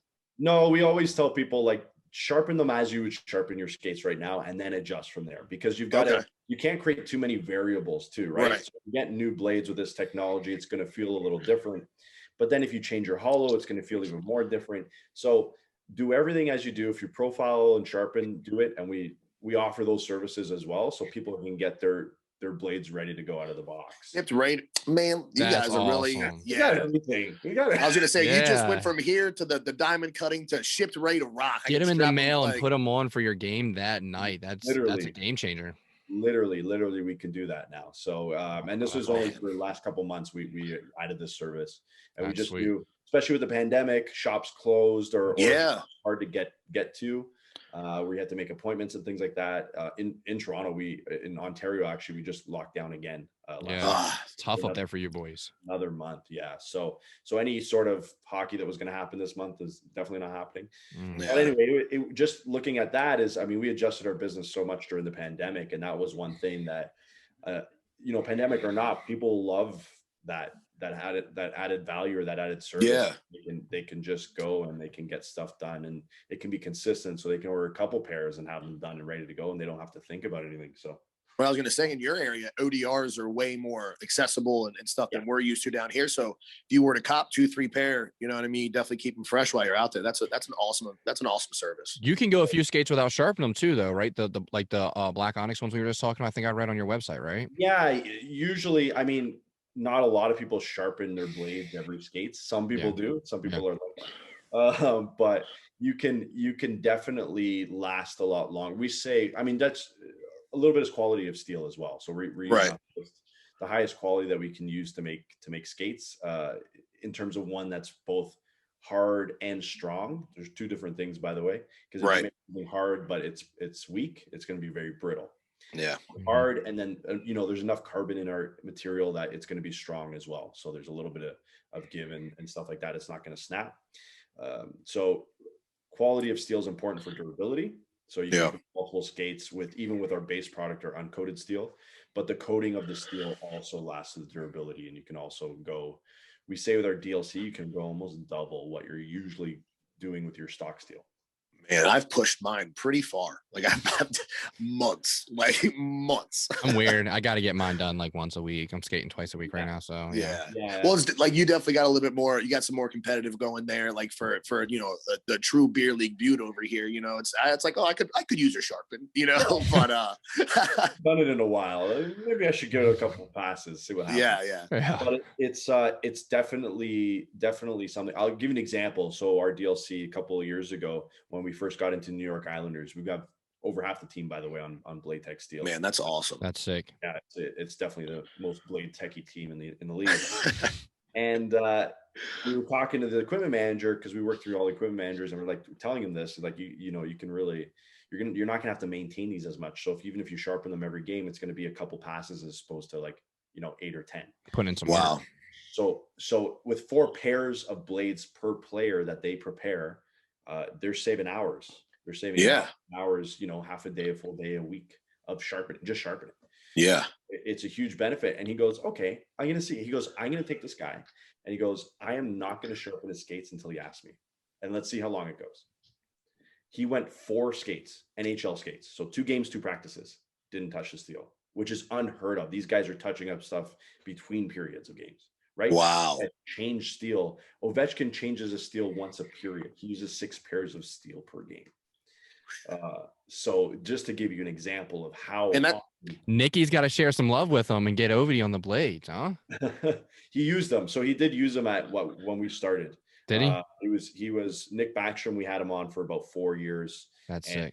Ovi goes, these guys change a lot too, right? So uses, some guys don't. They go through a drought, like they start changing everything. It's unreal. So but he liked them, and he used that many. He usually uses that much steel.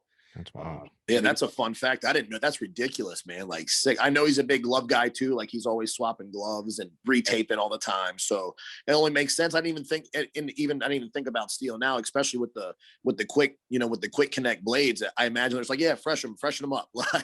Because you don't lose anything. You don't lose a shift. You don't even have to move from the bench. You just put your foot back there and boom, boom, 10 seconds each blade. It's unreal. So it's a great development for the product, and a great development for us, because we came into the market kind of when this thing was invented and released, the quick release holder. Right. There's 3 different versions. So CCM and True have their own versions as well. So it's kind of the standard now. And kids are now, or everybody's starting to now carry extra steel, just like they're carrying extra sticks. Yep. I carry extra steel too, because we in the middle of a game one time, I blocked a slap shot on the ice with my blade, snapped, and I was like, well, I guess I'm just done here. And we only had 7 guys on the ice anyway, so it's like and luckily the shop, the one random time the shop was actually open at our rink when we had a game, I was like, please. And dude, it sucked because he only did the one real quick. So I had like new steel that was like this tall, and then old steel on my other foot. So I felt like I was going down the ice. Oh my God. But at least you're able to finish, right? So absolutely. We did that with our product as well. So this is our packaging. We actually have new inserts as well, but this packaging is fully adjustable and fully reusable. So this is how they come in. So you're carrying your extra steel with you. That's nice. In a second. but that's what even the packaging we did, so you can actually carry your extra steel with you. Man, damn, that's awesome. Literally, you bring this on the bench with you. Like, you bring out your water Yeah. bottle, right. your stick, you bring this out, put it on the bench. Third period, boom, You fresh don't up. even have to leave the bench. Like, you Wow. just pop them in, have them sharpened and everything. That's awesome. You're about to take this beauty to the next level. I'm about to be like, hold on, guys, give me a second here. Let me get that. This guy's switching blades? Yeah. even if you feel like you're losing an edge or something, right? Because it can happen in so many different ways. Yeah. If you feel like, you know what, this isn't as sharp, then you can change both so they're the same. Yeah. Right? You go and you deal with it later, you know. So it's amazing. What color are your teams? What color? Oh man, Misfits are teal. Yeah, we're teal. Yeah, we was teal and black. Teal and black. Okay, let me see if I have something for you. Oh man, just to show. I just want to get you really excited. Yeah. So, I know. I didn't want to dig too deep on my own, so I was like, I gotta leave some curiosity here. This is pretty close. So. Yeah. Oh man. Yeah. And so I did see this. You can engrave them as well. You laser engrave them. So that's So we got logos here, the NWHL. So this was the Buffalo Buttes. Oh man, that's sick, so dude. sick. Their logo and ours. This was our favorite. This was our most popular one for sure, because we did it with that navy at the back is man. Those would look so hard on those Bauer boots they did with the American flag. Oh yeah. Wow. So we are actually I'll release a little bit of whoever hears this is going to hear this. Ooh, the goodies. We're going to be doing national blades. National team blades. So that will be available. So that will be what you just saw there will be the American game changer for World Juniors. Oof. World Juniors, but we're going to do them. We're probably going to release them on have them pre-sale for June so that you can have them for July 4th and just have them delivered. Man, what an absolutely beauty of a move right there, man. Yeah. Think of the boys down here in the States like that. So Canada Day is July 1st and obviously Independence Day July 4th. So we're gonna release them, but it's a secret. So secret is safe with us. Your secret is safe with us. Or when this is released, people are gonna know. So we gotta hit the air horns, men behind the mitts first. The air horns button. That's my next purpose, by the way. Yeah. IG Live. Oh man, that's it. What's funny, we stream some video games as well with it. Like we play the boys Silk and Denim, they stream they stream Shell, and one of our other boys streams COD, and like every time we get a kill, we just hit the air horn like dude, it's like the best addition ever. I played a lot of COD in the last 365 days. He's up there at 1.09, so you know I'm not can do it. Hey, that's good. What are you, a console guy? I just got to ask, you a console guy or? Yeah. It's you're just PS, right? You guys only have PlayStation there. PS4, yeah. It's okay. It's definitely a game changer though when you play on PC. Like it's and stuff is you can't compare. Like I get beat by guys. I'm like, that's not normal movement. Yeah, it's not fair. It's not even fair. It's like you just had $3,000 to spend on a computer. I get it. I'm not mad. Like, I don't want to game that hard. I got a business to run, right? So can't distract, dude. Then you'll never get off. Then you're just now you're designing Call of Duty stuff, you know, for them. I get some BLADETECH. Well, I'm actually working on, and I've had this idea for a couple of years, but I need to get BLADETECH blades in shell. So yes, I'm hoping that'd be sick. As you know, and they should be able to make your player like, you know, a tick faster. I'm working on that. Awesome. Man, that's a move, dude. That is a move. I was gonna say you can customize everything in that game, down to facial hair, my mullet. My guy's got a beautiful mullet, you know. So it's like, why not BLADETECH? Man, why not? We're gonna make that happen. Let's do it. We're gonna help out. We got to get that in. Get a petition going. Awesome. I don't know if you know, man behind the mitts over here's got a lot of leverage. Let's see. Let's make it happen. We put it out there now, so it's gotta. We gotta deliver. That's step one, man. Put it out in the universe, and then you know it's going to come. And I can tell already with the success you've had, man. It's something that'll come your way for sure. Thank you. No, hopefully. So I guess I'm curious, like when you have a player like OV or Nikki and these other guys using these, do you ever hear back from them once they switch? And are they like, whoa, do you ever get any input when they come, like once they leave, do they come back or what happens? So great question. The answer is usually not really. Okay. We know guys, you know, we know when guys are on it because the equipment manager calls us and says, hey, I need 6 pairs for so-and-so. And then whether they change or why they change, we don't really get a lot of information. So, we're working a lot harder, especially this off season, to build relationships directly with players. So that way we can get, that'll be huge. Is a local guy who plays, his LA second round pick. He's playing for Ontario Reign right now. He played over in Germany actually in the beginning of the lockdown and stuff because there was nothing happening in North America. Right. And so I met him in the summer, told him about the technology. He's like, cool. I'm like, you usually profile your blades. He's like, what's profiling? I was like, holy shit. Really? So there's so much, again, the education piece is first and foremost for everybody. Right. Pros, because people just, they don't know about profiling. They don't know about this BLADETECH technology. So can you break down profiling for our listeners? Yeah, like I'm not the expert in this field either, so I'm still learning about it and how many exist. Right. But basically, you want your you want your blades or your center of gravity pitched certain ways depending on your style of play, your size, your position. Right. Those things. So for example, me as a forward, a speedy forward, I want to be pitched forward a little bit more. Right. You see contour the blades so your center of gravity is not in the middle of the blade, it's closer to the front. And there's just different basically radiuses that you can do. Right. That help you basically get into that ready position, that skating position a little bit better. If you're a big defenseman and you need to primarily move backwards, your profile is going to be much different. So it's just really contouring the blade so your center of gravity is in the right spot for you for the style of play. Different way to do it. So and different amounts of profile, like different radiuses you can put on different parts of the blade because depending on your activity. So accelerating, for example, you're pushing off with the balls of your feet forward or backwards, doesn't matter. When you're stopping and turning, you're at the middle or back of your blade. So your blade has to have different basically measurements or properties there. Right. To be able to perform depending on what activity you're doing. Man, I feel like all that coupled with your technology, like that's got to be such a game changer. Like I can't wait to put them on. Like I really want to see how they feel because we did talk a little bit about before, and we're going to touch base quickly on the Mars blades. We talked about their off ice, and I'm a fan of their off ice chassis. It definitely changed my skating ability because I had a problem transferring from roller to ice. I would trip up all the time when I got back to ice because you get no motion out of that. Yeah. So, and then when I saw this, I was like, I'm sure you heard this all the time because in the comparison of the companies, but I was like, oh, this looks like Mars blades. But when I looked at yours, I was like, this is just specific here on the front side of the blade. Yes. And I was like, that's got it. Like, and that's why I couldn't wait to talk to you and get the breakdown of why this makes more sense to me because we kind of talked about it briefly, but you're already, the blade is already designed to rock. So it's like, why would we double rocking here?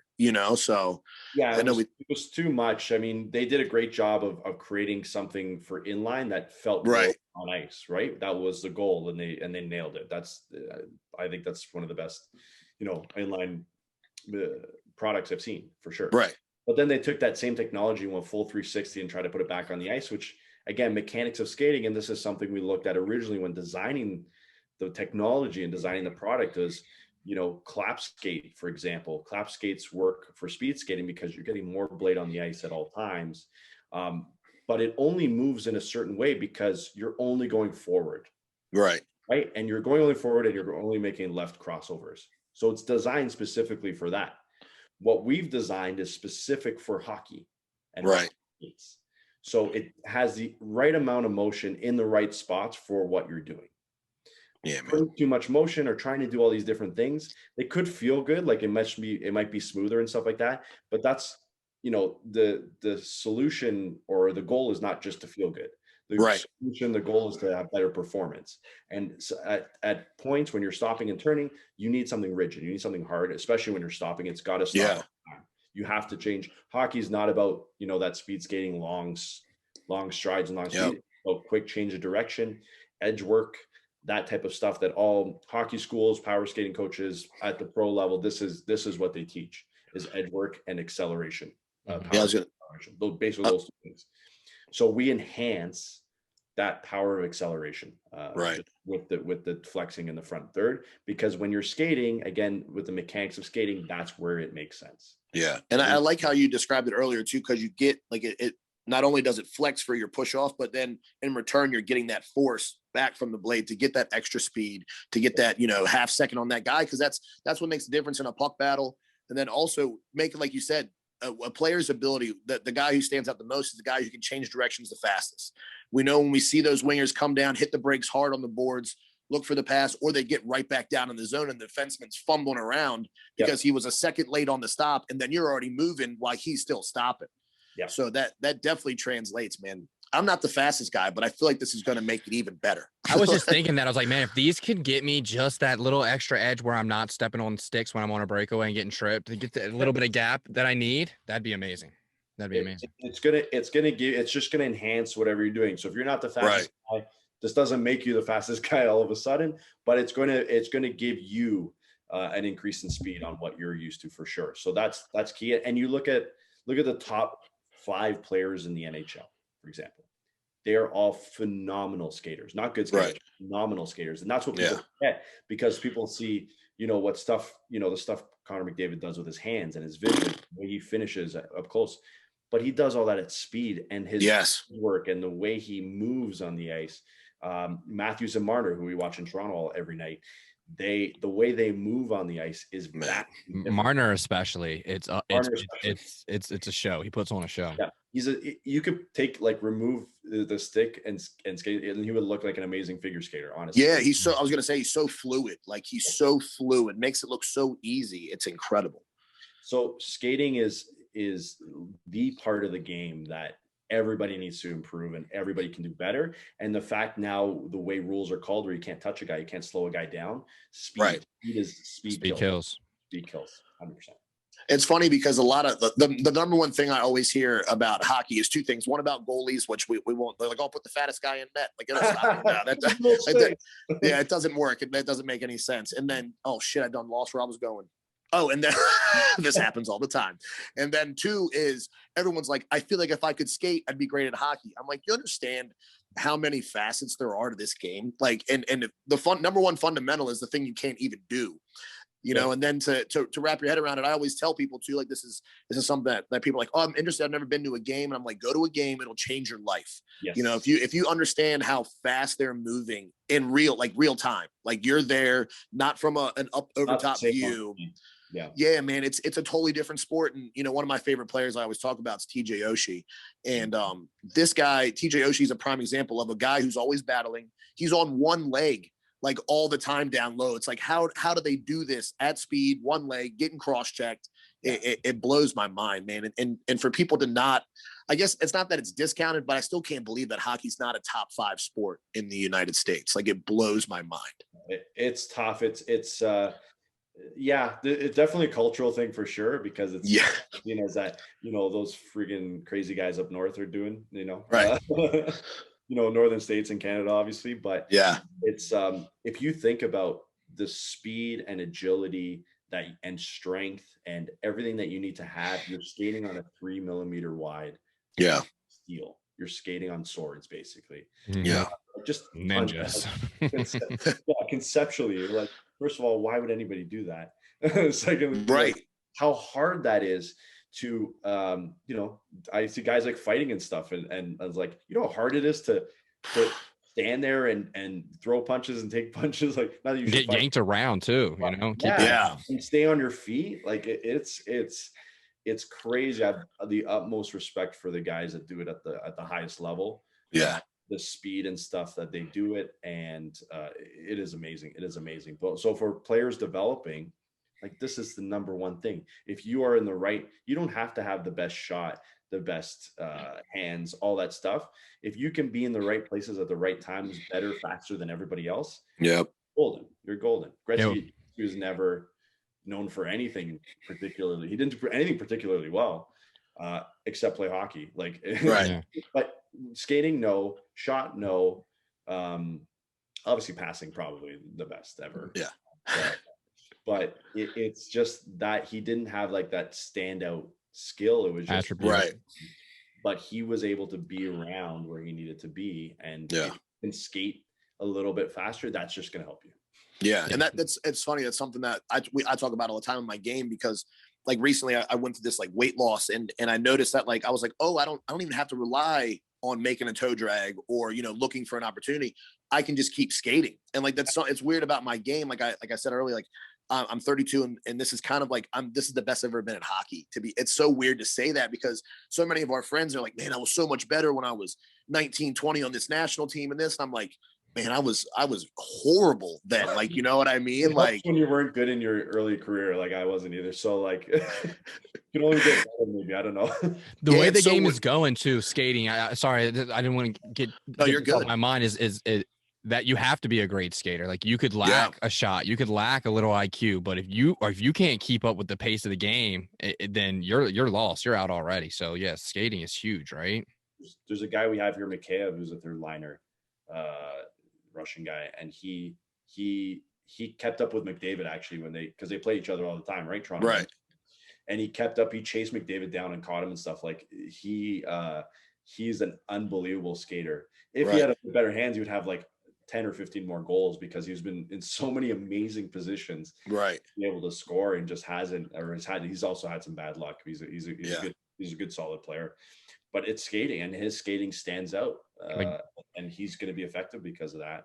Yeah, it's similar to Washington's Garnet Hathaway, Nick Dow, great skaters, just no finish. No, yeah, well, that's why they're fourth line. Otherwise, they'd be top. They'd be top guys, right? Yeah, and you need the complete package, obviously, to produce. But at least they're there, and they got roles, they got jobs. They're going to have jobs provided, right? So a lot of these guys make a career from skating, basically, because the amount of times they actually touch the puck or have the puck. Yeah, I was going to say that's something that a lot of people don't think about. Is, I mean, you really get the puck. Like we just played in a tournament, and I was like, man, I only touched the puck for like 35 seconds in the whole game. Like, I was like 4 passes and a shot, and I was like, that's all. The rest of it was just trying to be open, create lanes. It's so wild to think about. That's how little puck time you have, but you're on your blades the whole time. And how much you spend on sticks? Oh, so I mean, too much. For what you do, and I mean, again, pros is a little bit different, but for what you do.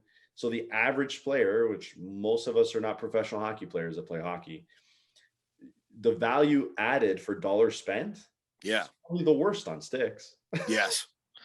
The other thing is I've changed my game up. So there's a lot about sticks that I've changed. Like I changed the length recently and stuff like that. And I'm getting a lot more results out of it. Like it's crazy. Like I use a 4-over. Like I use like a Chara stick, basically. Everyone fries me because I have like one of the longest sticks. Wow. But I use a 4-over, man. But my shot is it's insane. It's never been like this before. And it's wild. So like you said, it's funny when you were talking about the blades earlier, because my comparison that I do everything to is like cars. I was like, spending dollar on horsepower, it's very expensive, but like your product, like you just said, it makes the most sense. Like if you're going to improve something, start here, with something that's affordable, and it's going to actually up your game versus a stick. You don't really know what it's just a stick at the end of the day, in my mind, Yeah, it's more about who's wielding it, right? That's kind of exactly that's kind of the thing. But the car is actually a great analogy, because it's especially if you're spending money on skates, on really high quality skates. Yeah, it's like you're not putting crappy tires on a Ferrari. Like it doesn't make sense. So you're gonna spend the extra on something that makes sense. And this is something that, even if you don't have the greatest skates, the value per dollar spent on upgrading your steel, hands down. Man. Because it's something you're every time you're on the ice, you're using it. Yep. Every second you're on the ice. And people just don't think about it like that. A lot of people don't know they can replace their blades. A lot of people don't really think about that, because it's not the flashy thing to think about. It's the right and the stick and the helmet, the things that people see. But having the right equipment everywhere is really important. And this, in terms of performance, this is the most important piece, arguably, on the ice. Yeah, I can't wait. Like I said, I feel like I'm living under a rock. I mean, this is going to be a game changer. Like, this is going to be a game changer. I can't wait. How about you, Silk? I know you're looking forward to it. Yeah, I told you I was looking at those the black ones, dude, and I'm super thrilled after hearing about how I'm not gonna have I could probably get away with maybe not having to get them cut each week. I'm super excited. I'm super excited. There you go. There's you do your own test, right? Yeah, exactly. Time and see how long it takes you, but I think they will outlast whatever you're using now for sure. You're going to get a full product review out of me. I've been on this product review kick lately, man, where I just I've been making these quick little videos, and just because a lot of people, they're just, like you said, not many of us are NHL bound.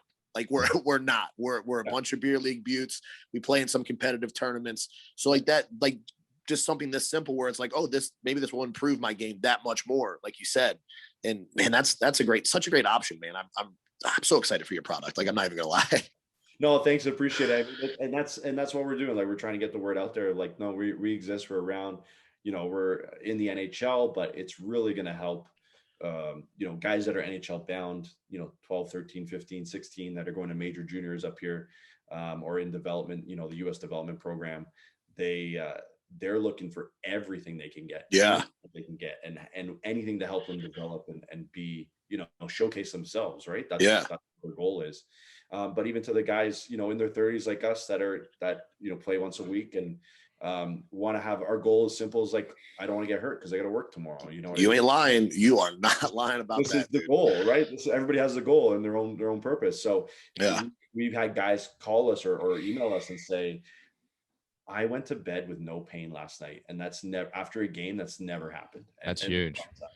We're like, wow, this is, we know. And I see nothing but positives, but positives. Cause like I said, both my knees are trash, man. I had my right knee operated on 3 years ago, and I've been pushing my left off because I just haven't had time. They're like, my talking orthopedic the other day, he's like, when are you getting in here? I'm like, I don't have 4 months. I don't have 4 months to recover right now. I don't have the time. And it's just, it's an agony and just an ongoing pain, it just is what it is at this point. You just kind of live with it. But because skating is weird, man. It's one type of skating is hard to explain to people because nothing really replicates it. You can't go for a run, you can't get on an elliptical, you can't, I do spin. Maybe I like spinning a lot. A little bit, maybe. Right. Maybe. I was gonna say I love skiing too, so that's a great thing too. I did notice that on my IT band because we just went on a ski trip not long ago. And I was like, oh my god, my hips! It was like that hockey soreness, Yep.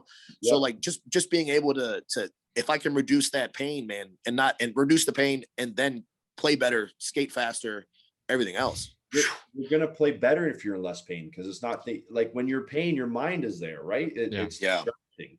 So that's a thing, and I have a great video I'm going to release soon with talking to one of our shops, one of our top shops here in the Toronto area, and the guy we're talking about skates actually, and he goes, I don't believe there's this idea of you have to buy skates and then you got to break them in, right? And that's a painful process a lot of times. He's like, I don't believe that this should be the process. You got to find something that fits and comfortable, so you're not thinking about it when you're interesting, right? It does because it's only going to hinder you. Right. Make them make sure they're really tight, get them a half size smaller so your toes are like this and the thing. He goes, you know what? Maybe you're getting some performance out of that, but he goes, if they're hurting you, that's not going to help your head and you're not going to make decisions. It's not going to you're going to be sitting on the bench all the time going, in pain. Yeah, feet pain on the ice has got to be one of the worst things. Like you said, it just distracts you. Now, instead of focusing on the game, we're focused on this. Now I'm like, shit, my feet hurt, my back hurts, my knee hurts. Everything's adding up here. Yeah. But just talk about, I'm really just thinking and I know you didn't know this, but your reach is endless. Like you said, juniors, and you're in the right place, Toronto, you've got so many lanes to go down and just so many options for you, man. I just see nothing but it's just endless. It's crazy. Yeah, we started, so we did it in a very specific way. So our first customers were NHL players. This is what we created this technology. We created this great product. We're like, we needed to get it here. We need to make sure it works because if it works for these guys, it's going to work for everybody else. It's just a trickle effect after that. Yeah, exactly. So it was getting some validation from them, getting the knowledge, having Austin Matthews using them in his first years, Ovechkin used them, Backstrom used them, over half the New York Islanders use them right now. Right. They're playing amazing. So the getting these guys on and getting them familiar, getting the technology out there, making sure it works.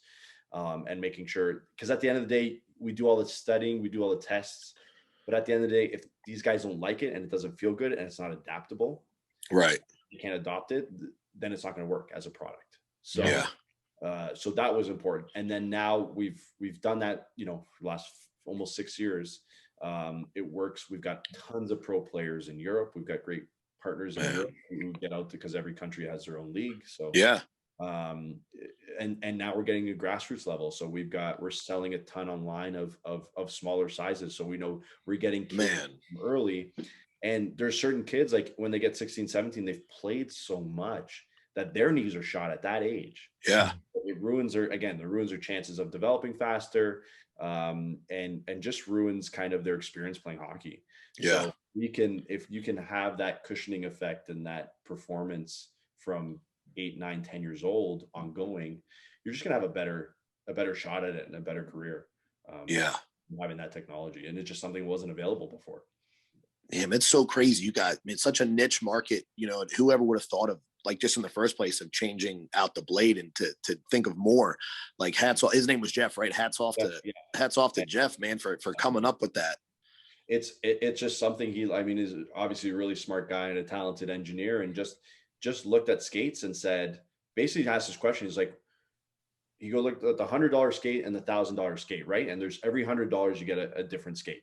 Right. So 10 levels of skates basically. And he's like, he looked at the $100 skates and the $1,000 skates. He goes, okay, where's the benefit? And he looked at each level and was like, well, the benefit was only in the boot. The only thing that changed was the boot. Mm-hmm. So you're getting a better boot for more money, but the skate is not just the boot. It's all three pieces. It's a boot, right, and the blade. And he looked at the hole in the blade and it's like, nothing was really changing. The $100 skates and $1,000 skates had the same steel on it. He's like, that's kind of important. And is there something you can do within this bottom third of the blade of the skate that's going to help, that's going to add value to the skater? And that's where he started, was that question. So how did you end up getting linked up with Jeff? Is that someone you knew previously, or? No, we didn't know. And people think like, we're best friends and stuff. I was like, no, we're complete strangers. Wow. I met him there was a University of Toronto Sports and Business Conference. They run a sports and business conference every year. It's typically for sports and business students. I wasn't a student at the time, but I was working at the university. So I took a day off and went to this conference. They get guys from TSN like James Duthie and some of the big anchors here, guys that work for the MLSE, so Raptors, Leafs, just executives in sports, come in panels, kind of conference like that. So end of the conference, we're leaving, I go into the hallway, and he's there set up with this, with a roll-up banner like this one, and with his prototype. So it was a spring-loaded holder. Right.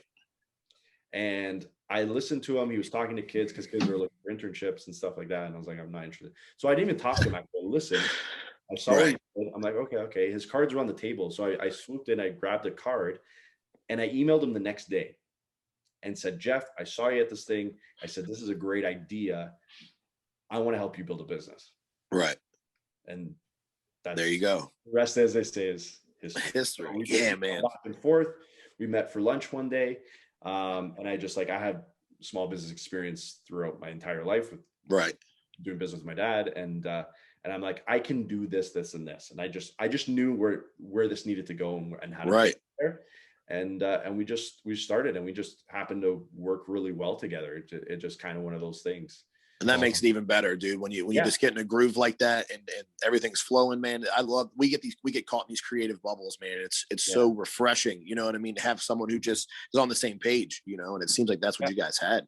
Yeah, we talked about it. It's like, what's your vision for this? And we do it every year. We have a big powwow every year. Go to my cottage, have some beers, and like, this is the direction we're going. Does this make sense? Is this what you want to do?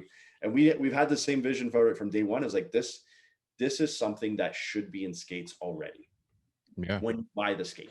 Right. But you shouldn't have to buy this. You shouldn't have to upgrade your steel. It should be upgraded, especially in the top tier level. Yeah. Is that a goal for BLADETECH, to be like an OEM part of like a Bauer skate you get from the factory?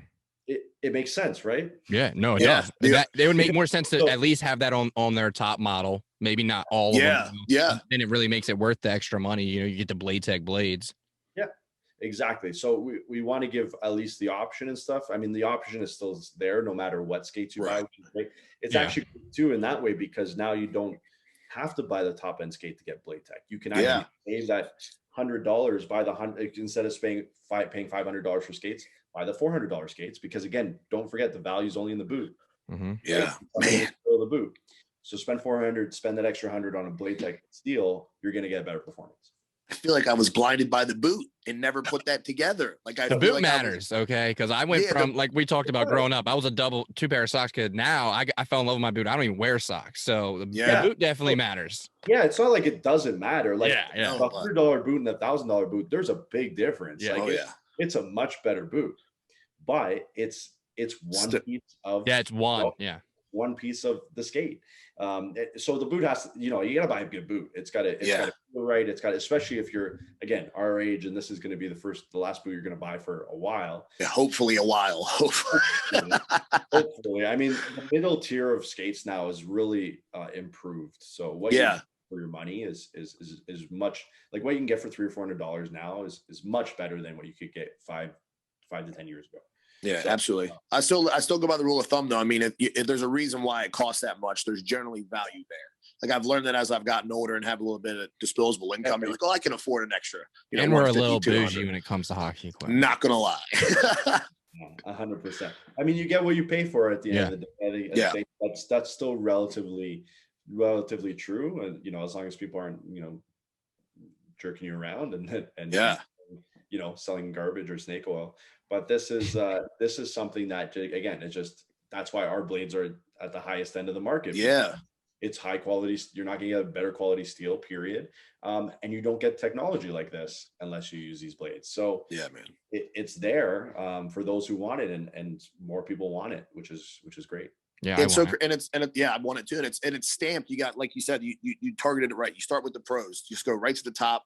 And then, like you said, like so said, trickle it down, because then other people, like, they see that. There's a reason why people use the sticks they use. Like, oh, that's what he uses. I got to use that stick, So, and why wouldn't that be the same with the blades? Because it makes that bit, like, that's just a business model in my head. Like that makes 110%. Like that's the way I want to go. Yeah. So we did a lot of things that made sense, and it's just great. It's great to see. I mean, it's a grind. What everybody doesn't see is all the mistakes we've made, all the no's we've heard. I've heard, like, in small business, especially if we get into that, is you hear way more no's. I still hear no's every day. Like, but that's part of what it is. It's just like understanding that this is, you got to believe in what you do. You got to do. You got to know this was almost 2 years of research and development to create this. Wow. So it didn't happen overnight. Again, different products. A spring-loaded skate blade was the first BLADETECH technology, basically, and is our technology, by the way. We have in our patent. You see all the designs. Like, if you can go to Google and type in BLADETECH hockey, you'll find our patent, and you can see all the different designs that we had. So, and you got it locked. Yeah. So it's a really cool thing to see, and just understanding that people aren't ready to try, or people just aren't there yet, or people really like what they have and they're not willing to change, and it's not for everybody, but it's going to be, this makes sense for most players. And I feel like for me it was just not knowing. Like, I just didn't have the knowledge. So, like, now us knowing, and I'm the type of person, usually, like I said, I love product reviews. When I get something, I'm going to run with it. Like, this is something I'm going to talk to every guy we skate with. Have you tried these BLADETECH blades, man? Like, it's going to be the new topic. But I did want to circle back on what you said on the business side. You're talking to two guys that chase sales for a very, very long time. We were on the grind. Like you said, I heard no more than I heard any. I worked at a pagoda in the mall selling cell phones. You know how many times I heard no in a day? I went door to door. I used to go door to door. I used to get doors slammed in my face, not just a no. It's a fuck off. Yeah. That's a rough go for sure. Yeah. So, just to battle through that, and how much I learned, like, just from that in my life, like, growing from no is so incredible, and for you to keep going with that and keep designing, keep grinding at it. And now you're seeing, like, all that work is fruitful. You know what I mean? Like, this is what you've worked towards. It's so awesome, man. Yeah, no, we're thrilled. And the fact that we're in this place, like, we're blessed too. And been able to do it, have really supportive families and stuff like that too, because it's not easy growing this. We're growing this while we were both working other jobs. So it's right. a lot of work. It's a lot of work to keep it going and build it to where it is today. But very happy. I've transitioned to doing it full time as of last November. So congratulations, man. That's so awesome. It's kind of one of those landmarks where it's like, okay, this is going good now. And now we can, how do we kick it up even a higher notch and do that? So it's definitely good. And it's definitely, you got to believe in what you're doing way before and way more than anybody else does, because it would be impossible for them to believe it if you don't. And not that there's moments of doubts. There's things where you're hearing no, and it can get to you for sure, but you got to let those moments pass and keep going. Because again, when you do the homework, when you believe, we're not just believing in nothing. We've done years of homework and we know this is good. It's not we just believe it, like we know. Yeah. And other people don't. And that's the reality. And it's your job as a business. Your basic job is to communicate that to people. What it is and why it's good and why it makes sense and why they should have it. So absolutely, man. The best businesses do that the best. Apple doesn't really invent anything. They just tell just add another camera. Keep selling. Add another camera. Can't wait for the 16 camera phone. Yeah. And people will buy it. Let's switch some gears here, Anthony. Let's jump into some NHL. We were looking forward to talking to you. We know you're a Leafs fan. Yeah. Silk's a big Matthews guy. I'm a big Matthews guy. Where do you see this team? Do you got an opportunity here for the Leafs this year, or how are you feeling about the Leafs? I said this the other day to one of my buddies, and I said, now let's look at the Leafs, for example. This is a team. And I will live and die a Leafs fan. But obviously, like a lot of Leafs fans, very critical because they, Toronto believes in the center of hockey, all this stuff. This is a team that has not been to the final since there's been more than 6 teams in the league. Okay. Yeah. You're talking Buffalo's been there. Ottawa's been there. Calgary's been, you name it. Everybody. Almost everybody. Tampa's won 2. Carolina's won 1. Anaheim's won a cup. Like Toronto hasn't even been to the final. Right. 7. Insane. So that's number 1. But having said that, if there was a year that the Leafs would win the cup, it would be this one. Yeah. And we talk a lot about that. Do you think it's this? I mean, you got the right fusion on team. Matthews is really coming on as a hockey player, man. Like just watching him continue to develop and grow. I mean, this guy's top 5. It's contested for number 1 in my book. Like he's right up there in the league. Like it's him and McDavid right there in my mind. To me, he's the best goal scorer I've seen since Ovechkin. Wow. Yeah. In terms of, different style, different position, but different shot and everything. But to me, as a goal scorer, he's the best I've seen since Ovechkin in the last couple of eras, hands down. Yeah. Toronto also, though, it's more than just Matthews. They're adding the depth. They just picked up Foligno today. Galley is a huge add. I feel like he's a stud for Toronto. So it's down all 4 lines, and that's what we saw in Washington. It was when we had the run 4 lines. It doesn't matter our 4th line versus your 1st line. It doesn't matter. And now that they have that with the secondary scoring, it feels like it. It definitely feels like it's their year. This is year, and there's a couple other pieces. I think Jack Campbell is and should be number 1. I think he's always had the potential, and he's just taken advantage of this opportunity. Blossoming. Obviously setting records and stuff, but he plays. It's the I don't think he's let in a bad goal yet. I didn't watch the game. I didn't watch a lot of the game last night. But in terms of, there was one game where he mishandled 2 pucks, came out and mishandled 2 pucks and got scored on. But in terms of being in net, being in position, I don't think he's let in a bad goal yet this year. Right. That's huge. How about what a response from Campbell as well? I mean, what an emotional response the other night. These guys are 100% behind him. And people, I feel like people don't see that side of these players a lot. They just, at any sport, really, they just do the best. Like, why aren't you better? It feels like I'm sitting here on my couch eating a burrito and drinking a beer, and it's like, look at you're fucking up out here. What are you doing? So it's like to see him and to see the moment and the emotion, that overtakes a player, especially a goaltender. And we know a lot, those guys are nutcases. There's a lot that rides. They think about a lot, So to see him in that space, man, I was like, wow. When I saw that interview, I was like, this could really be the year, like for Toronto. And the big thing that no one talks about, because you got the front end, we're talking about Matthews Marner. Yeah. The back end, they're talking about goaltending. But what they did, the couple of moves that they did for the defensive core, TJ Brody and Zach Bogosian, the way Hull is developed. So this is the most solid D-core I've seen in probably almost 10 years in terms of the top 4 and 6. Dermott's still a great skater. So what they've done, because you have to start there. That has to be good, because you're not going to win 6-5 games in the playoffs, right? You got to lock it down in the back. So I think Riley. I think Riley's one of the top defenders in the league. And so that was a key. That was always an issue. That's always been an issue for Toronto. So I think that, and the environment. So the thing about Toronto, and it's always, as a Leaf fan, it's always mind-boggling when players go elsewhere and play way better. Right. Not because you look at the environment. This is the toughest environment to play on. Yeah. In the middle of winter, no one's doing anything except playing and watching hockey. It's all people talk about all day, every day. The media is too much. I was going to say, here in Montreal, it's too much. Yeah. These guys the fact that they don't have to leave the game that they just lost and go talk to a room full of people criticizing them every single second is amazing for them. Yeah.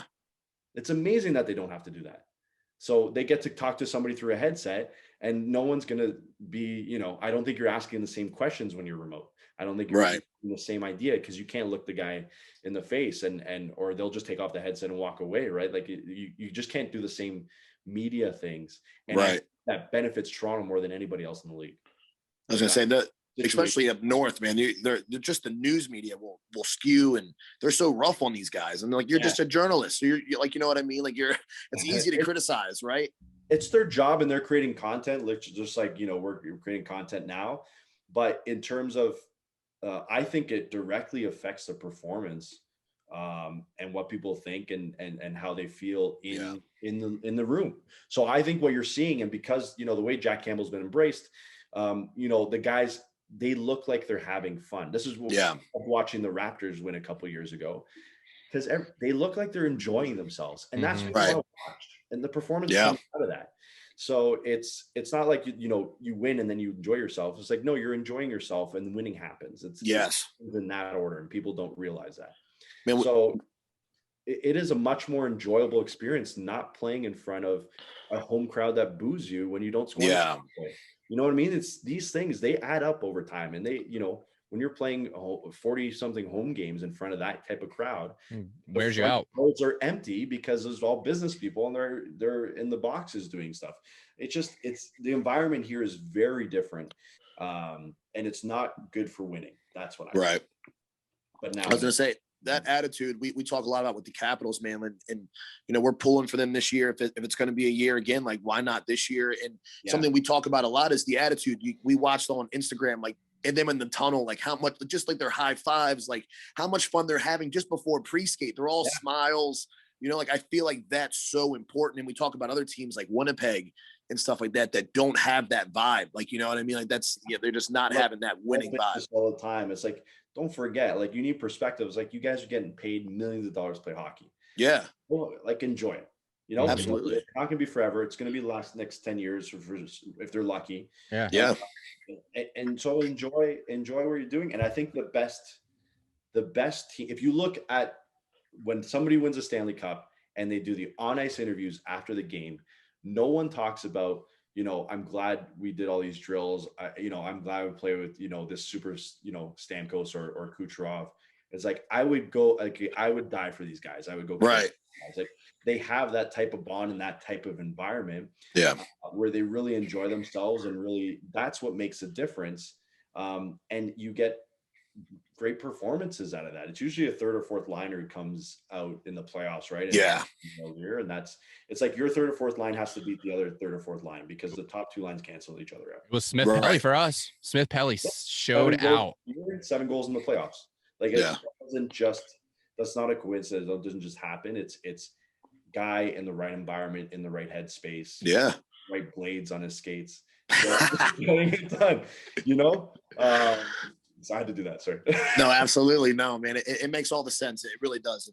And especially that attitude and especially with the captain, I think a lot comes down to captains too. Like we preach a lot on Ovi.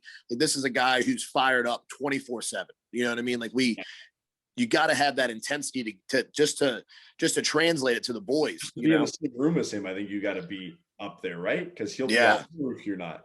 So different styles and things like that. Like for example, here I think it was not giving Matthews a C was the best thing for him. Yep. Right. Probably. It's Tavares, homegrown guy, Canadian guy. Like he's from Toronto. I knew him as a kid, actually. My cousin was really good friends with Stevie Stamkos and grew up. Wow. That's sick. Him. So I played road hockey with Stamkos. And even as a 10-year-old, he was unreal. Right. I bet. Insane. So, but that, this area is like, that's the guy, right? And then older as well. So he's 30, 30 or close to 30. That made more sense. Is he going to be your number one producer? No, even though he's getting $11 million. But that made sense. And there's actually a lot of pressure on him because he's not expected to be the number one guy for the first time in his career. Right. It's probably kind of nice for him. Yeah.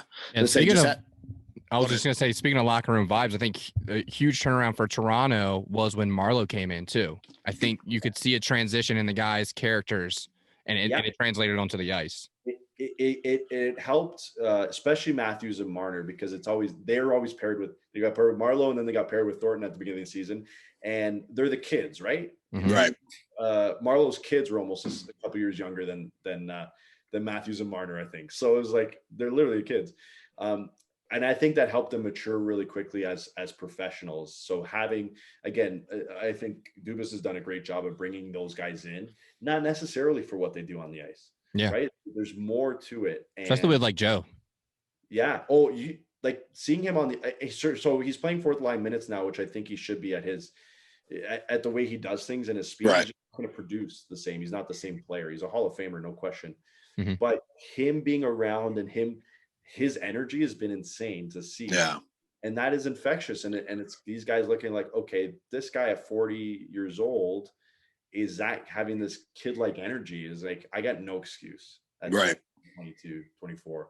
I got no excuse. I gotta bring that every night. So yeah, they're just enjoying themselves. And that's what we'll watch. It's the results come after that. So I think that's part of it, but also grand scheme of the league, the division's not very good. Yeah.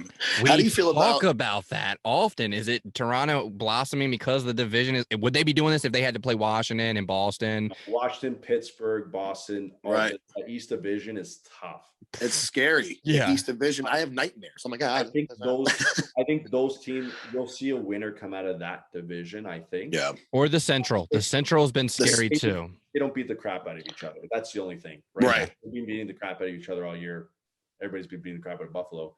But the Central is also, so St. Louis, Colorado, they're still juggernauts. So I like Washington this year as well. I think they'll do well in the playoffs, but we'll see, because with COVID and stuff still happening and you don't know what's going to happen. So that's why if the Leafs were to win, this would be the year they should. Absolutely. I wanted to touch on one more thing before we wrap up over here. Yeah. William Nylander. We touched on me and this guy, other guy, Denham and Silk over here. We randomly text each other like, who's an underappreciated or underrated player, in the league. And my first answer used to be Nicholas Backstrom. Like that was always my first answer. But this year, like I was looking at them and I was like William, and he was like Nylander. I knew it. Like it was just right where we went. How do you feel about him fitting in on this squad? Like, do you see more growth coming from him, like maybe elsewhere, or is this a squad that he's going to continue to grow with? He's a tough subject. Subject, because some nights he's the best player on the ice, hands down. Yeah, best player, better than Matthews and Mark. Like some nights when he brings it. And I think the problem is consistency. He doesn't do it all the time. He's not streaky. He's so streaky, and he's not I can't compare them, but Zach Hyman, Zach Hyman is the same all the time. It doesn't even matter what line, who he's playing with. You get the same thing out of him all the time. I love Hyman, by the way. Yeah. Value for money, he's probably the best player in the league. Value for money. Okay. Paying him and what he does, probably. That's fair. But Nylander, he has a little bit of chip. I think he will be a better player somewhere else. Yep. I think he will thrive if he gets first line minutes. First line, not that Tavares is a slouch. I mean, you're right. The best centers in the league. Don't forget that. Yeah. But it's consistency, and to win in the playoffs, you got to do things that he doesn't do. Okay. You got to go get stuff. You got to get dirty a little bit. You got to be a little more physical. We're starting to see that with Kuzi now. It's blossoming in his game. He's getting a little more physical. That's what you need to win the cup. Because you need to make space out there, and you need to. Tavares in his entire career. Say what you will about Tavares, and some people don't like him, especially on the island. For some reason, even though he's that guy takes an absolute beating every. Yeah. He's in front of the net, and he's around there, and he gets murdered. Yeah. But he does it right, and because he knows. I mean, that's the spots to score. I gotta beat no matter what. That's the battle. When you go in front of that net like that, man, you know you're going into battle. Like even him a skilled guy, and he can, stick handle out of the phone booth. He makes guys look silly. Right. So they know they got to take a piece of him, right? They know they got to get him. If they can hit him before he has the puck, they're going to do as much as they can get away with. Definitely. And guys like Nylander and also Marner in the playoffs disappear for that reason. And that's the difference. So you need those guys to step up. So those two players, Marner and Nylander, they need to be really good every night in the playoffs. Right. You can't afford the margin of error is 0. So you can't afford them just to not show up. So absolutely, man. Well, Anthony, thanks for taking the time, man. Thanks for educating us on BLADETECH. I am 150% cannot wait for this product to land on the doorstep, man. And thank you so much for breaking it down for us. It was really cool to learn how the product worked. All your hard work and everything you and Jeff put into this company, man. I hope it comes back to you. Yeah, nothing but good things. Nothing but good things. Yeah, man. Guys, I appreciate it. You guys are awesome to talk to. I'll do it again anytime you guys want. Awesome. Thank you. And we'll definitely got to get you guys some blades because you got to absolutely. Got it. After talking about this, I know you're excited. Yeah. We'll hook it up for sure. But no, we really appreciate you having us on here. We're looking forward to bigger and better things. Looking forward to a great playoffs. I'm excited now as I get to talk about hockey. Yeah.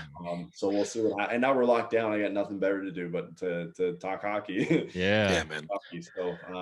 So thanks again. Best of luck with this as well. Thank you. Does really well. You guys are doing a great job. So thank you guys. Be sure to check out Anthony's product, guys. Definitely hit the website, BLADETECH. Definitely take a look. As you can tell, this guy right here is an absolute beaut. Breaks it all down for you. Talks to everyone. It brings people on his live. Anthony, you're a pleasure. Such a pleasure to have you on our show. And thanks for taking the time, man. Pleasure, guys. Thank you. Thank you. Until next time, guys. See you. The boys from Men Behind the Mitts just want to say thanks for listening. And as always, be sure to follow us on all your favorite social media outlets at Men Behind the Mitts. Brought to you by Silky Mitts Hockey Club. Support the boys at silkymitsHC.com.